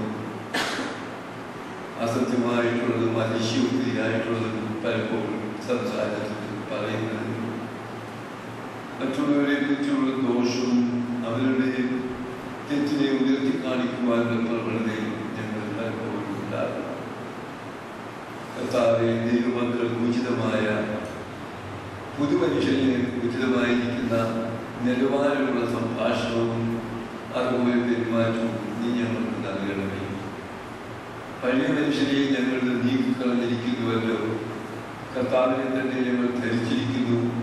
പുതുമനുഷ്യനെ ഞങ്ങൾ സ്വീകരിച്ചിരിക്കുന്നു. ഈ ഒരു അനുഭവത്തിൽ ഞങ്ങളുടെ വാക്ക്, ഞങ്ങളുടെ പെരുമാറ്റം, ഞങ്ങളുടെ സംഭാഷണം എല്ലാം തന്നെ ആ ഒരു ഉന്നതമായ മാനദണ്ഡം പുലർത്തുവാൻ ഞങ്ങളെ ഓരോരുത്തരെയും അവിടുന്ന് സഹായിക്കണമേ. ഈ നോമ്പിന്റെ ദിവസങ്ങൾ ഭക്ഷണത്തിൽ നിന്ന് വെളിഞ്ഞിരിക്കുന്നു എന്നുള്ളതല്ല പ്രധാനം. ഞങ്ങൾ ഓർത്തുകൊണ്ട് തെറ്റായിരിക്കുന്ന ചിന്തകളും വാക്കുകളും പെരുമാറ്റങ്ങളും ഞങ്ങൾ ഉപേക്ഷിച്ച് വിശുദ്ധിയുടെ കൂടുതൽ സ്നേഹത്തിന്റെ നിറഞ്ഞ അനുഭവത്തിൽ ഞങ്ങളാകുവാൻ തക്കവണ്ണം ഞങ്ങളെ അവിടുന്ന് സഹായിക്കണമേ. ഞങ്ങളെ തന്നെ നിയന്ത്രണത്തിൽ വരുത്തുവാൻ ഞങ്ങളെ തുണയ്ക്കണമേ. പൗലോസ് പോലും പറയുന്നു, മറ്റുള്ളവരോട് ഞാൻ സുവിശേഷം പ്രസംഗിച്ചിട്ട് ഞാൻ തന്നെ കൊള്ളരുതാത്തവനായി തീർന്നു പോകാതിരിക്കേണ്ടതിന് എൻ്റെ ശരീരത്തെ ദണ്ഡിപ്പിച്ച് അടിമയാക്കുന്നു. I bring my body under subjection. എൻ്റെ ശരീരത്തെ ഞാൻ ദണ്ഡിപ്പിച്ച് അടിമയാക്കുന്നു. ജഡത്തിൻ്റെ വികാരങ്ങളെ, ഇച്ഛകളെ മെരുക്കി നിയന്ത്രിക്കുവാൻ തക്കവണ്ണമുള്ള കൃപ ഞങ്ങൾക്ക് തരയണമേ. ഞങ്ങളുടെ പഞ്ചേന്ദ്രിയങ്ങളെയും അവിടുന്ന് നിയന്ത്രിക്കണമേ. അരുതാത്തത് കാണാതെ, വേണ്ടാത്തത് കേൾക്കാതെ, വ്യർത്ഥമായത് സംസാരിക്കാതെ, വേണ്ടാത്തത് പോകാതെ, അങ്ങനെ ഞങ്ങളുടെ എല്ലാ നീക്കങ്ങളെയും വാക്കുകളെയും അവിടുന്ന് നിയന്ത്രിച്ച് ദൈവമക്കൾക്ക് അനുയോജ്യമായ ഒരു നിലവാരത്തിൽ ഞങ്ങളെ കാത്തുകൊള്ളണമേ. ഈ നോമ്പ് ഞങ്ങൾക്ക് പ്രത്യേകമായ എല്ലാത്തിൻ്റെയും അനുഗ്രഹത്തിൻ്റെയും സ്നേഹത്തിൻ്റെയും ശാന്തിയുടെയും സമാധാനത്തിൻ്റെയും അനുഭവമാക്കി തീർക്കണമേ. ഈ സമയത്ത് ലോകത്തിൽ കഴിയുന്ന ഞങ്ങളെ എല്ലാ പ്രിയപ്പെട്ടവരെയും ഞങ്ങൾ ഓർക്കുന്നു. കർത്താവെ, പ്രാർത്ഥനയിൽ കൂടി ഞങ്ങൾക്ക് അതിനെ സഹായിക്കുവാൻ ഒക്കുമല്ലോ. ഞങ്ങൾക്ക് ചെയ്യാവുന്നതും അത് തന്നെയാകുന്നു. അന്യോന്യം ഭാരങ്ങളെ വഹിപ്പി എന്നുള്ളത് ഇത് ഞങ്ങളെ ഏൽപ്പിച്ചിരിക്കുന്ന ദൗത്യമാകുന്നു. ആ 4 പേര് പക്ഷപാത രോഗിയെ വഹിച്ചുകൊണ്ട് അവിടുത്തെ സന്നിധിയിൽ എത്തിച്ചു. അവരുടെ വിശ്വാസം കണ്ടിട്ട് അവൻ്റെ പാപം മോചിക്കുകയും അവൻ്റെ കാലിൻ്റെ മുളന്ത് നീക്കി കൊടുക്കുകയും ചെയ്തതുപോലെ കർത്താവേ, ഞങ്ങളുടെ സ്നേഹത്തിൻ്റെ വിശ്വാസം ഞങ്ങളുടെ പ്രിയപ്പെട്ടവർക്ക് സൗഖ്യത്തിനും സ്വസ്ഥതയ്ക്കും നിദാനമായി തീരണമേ. ക്യാൻസർ നിമിത്തമായി ക്ലേശിക്കുന്നവർ, ഹൃദ്രോഗം ബാധിച്ച് ഓപ്പറേഷൻ വിധേയരായിട്ടും അതിനുള്ളിൽ കാത്തും കഴിയുന്നവർ, മറ്റു മാരകമായ രോഗത്തിന്റെ പിടിയിൽ വിഷമിക്കുന്നവർ, വാർദ്ധക്യത്തിന്റെ അവസരത്തിലും ക്ഷീണത്തിലും പ്രയാസത്തിലും കഴിയുന്നവർ, ഇങ്ങനെ ശാരീരികവും മാനസികവുമായ വിവിധ അസ്വാസ്ഥ്യത്തിൽ കഴിയുന്നവരെയൊക്കെ നമുക്ക് ഓർക്കാം. ഞാൻ സൗഖ്യമാക്കുന്ന യഹോവ റോഫേ എന്ന് കൽപ്പിച്ചവനായ ദൈവമേ, അവളുടെ വീട് ഞങ്ങളോട് പറയും, നീ വിശ്വസിക്കുന്നുവെങ്കിൽ ദൈവത്തിന്റെ മഹത്വം കാണും. എന്നെ വിശ്വസിച്ചുകൊണ്ട് പറയുന്നു, കർത്താവേ, നിനക്ക് സകലതും കഴിയും, എന്നെ ശുദ്ധരാക്കുവാൻ നിനക്ക് കഴിയും എന്ന് ആ കുട്ടിയോട് പറഞ്ഞതുപോലെ നിന്റെ പ്രിയപ്പെട്ട മക്കളുടെ രോഗത്തിൽ നിന്നവരെയും അസ്വസ്ഥതയിൽ നിന്നവരെയും നിനക്ക് സുഖമാക്കുവാൻ കഴിയും എന്ന് ഓർത്തുകൊണ്ട് വിശ്വസിച്ചുകൊണ്ട് ഞങ്ങൾ പ്രാർത്ഥിക്കുന്നു. നിന്റെ കരുണയുള്ള വലതുകരം നിന്റെ മക്കളിലേക്ക് നീട്ടണമേ. നിന്റെ മുഖം അവരെ നീ പ്രകാശിപ്പിക്കണമേ. നിന്റെ സാന്നിധ്യം തിരിച്ചറിയുവാൻ അവരുടെ ഹൃദയങ്ങളെ അവരെ തുറക്കണമേ. കർത്താവേ, നിരാശയിൽ നിന്ന് പ്രത്യാശയിലേക്ക് നിന്റെ മക്കളെ നീ വരുത്തണമേ. അവരെ ചികിത്സിക്കുന്നവർക്ക് വേണ്ട വിവേകവും അതുവേണ്ടിയിരിക്കുന്ന കഴിവുകളും നൽകണമേ. നാഥ, ഞങ്ങളുടെ കുടുംബങ്ങളെയും നീ അനുഗ്രഹിക്കണമേ. സ്വർഗീയ സമാധാനത്തിന്റെ അനുഭവം ഞങ്ങൾക്ക് എപ്പോഴും നിലനിർത്തുവാൻ ഞങ്ങളെ കാത്തുകൊള്ളണമേ. ഇന്ന് ഈ അവസരത്തിൽ നിർമ്മിക്കുന്ന ഓരോ വ്യക്തിയെയും വലുതുകരം നീട്ടി അനുഗ്രഹിച്ച് ആത്മീയ ശക്തിയിൽ ബലപ്പെടുവാൻ ഇടയാക്കണമേ. ഞങ്ങൾക്ക് എപ്പോഴും നിറയ്ക്കണമേ. ഞങ്ങളുടെ ദൂരസ്ഥനെ കാത്തുകൊള്ളണമേ. നിങ്ങളുടെ പ്രത്യാശയോടെ ഞങ്ങൾക്ക് വാങ്ങിപ്പോയിരിക്കുന്ന എല്ലാവരെയും കർത്താവേ, ഇമ്പങ്ങളുടെ വർദ്ധീസായിട്ട് ചേർത്തുകൊള്ളണമേ. ഞങ്ങൾ നിന്നെ അയച്ച പിതാവിനും നിന്റെ പരിശുദ്ധാത്മാവിനും സ്തുതിയും സ്തോത്രവും സമർപ്പിക്കുവാനായിട്ട് തന്നെ. ആമേൻ. സ്വർഗ്ഗസ്ഥനായ ഞങ്ങളുടെ പിതാവേ, നിന്റെ നാമം പരിശുദ്ധമാക്കപ്പെടണമേ. നിന്റെ രാജ്യം വരണമേ. നിന്റെ ഇഷ്ടം സ്വർഗ്ഗത്തിലെ പോലെ ഭൂമിയിലുമാകണമേ. ഞങ്ങൾക്ക് ആവശ്യമുള്ള ഞങ്ങൾക്ക് തരണമേ. കടക്കാരോട് ഞങ്ങൾ ക്ഷമിച്ചതുപോലെ കടങ്ങൾ പാപം ഞങ്ങളോട് ക്ഷമിക്കണമേ. പരീക്ഷയിലേക്ക് ഞങ്ങൾ പ്രവേശിപ്പിക്കരുതേ. ദുഷ്ടനിൽ ഞങ്ങളെ രക്ഷിച്ചുകൊള്ളണമേ. എന്തുകൊണ്ടെന്നാൽ രാജ്യവും ശക്തിയും മഹത്വവും എന്നേക്കും നിനക്കുള്ളതാകുന്നു. ആമേൻ. പിതാവായ ദൈവത്തിന്റെ സ്നേഹവും മേഘവും തന്റെ കൃപയും പരിശുദ്ധാത്മാവിന്റെ സംബന്ധവും സഹവാസവും നാം എല്ലാവരോടും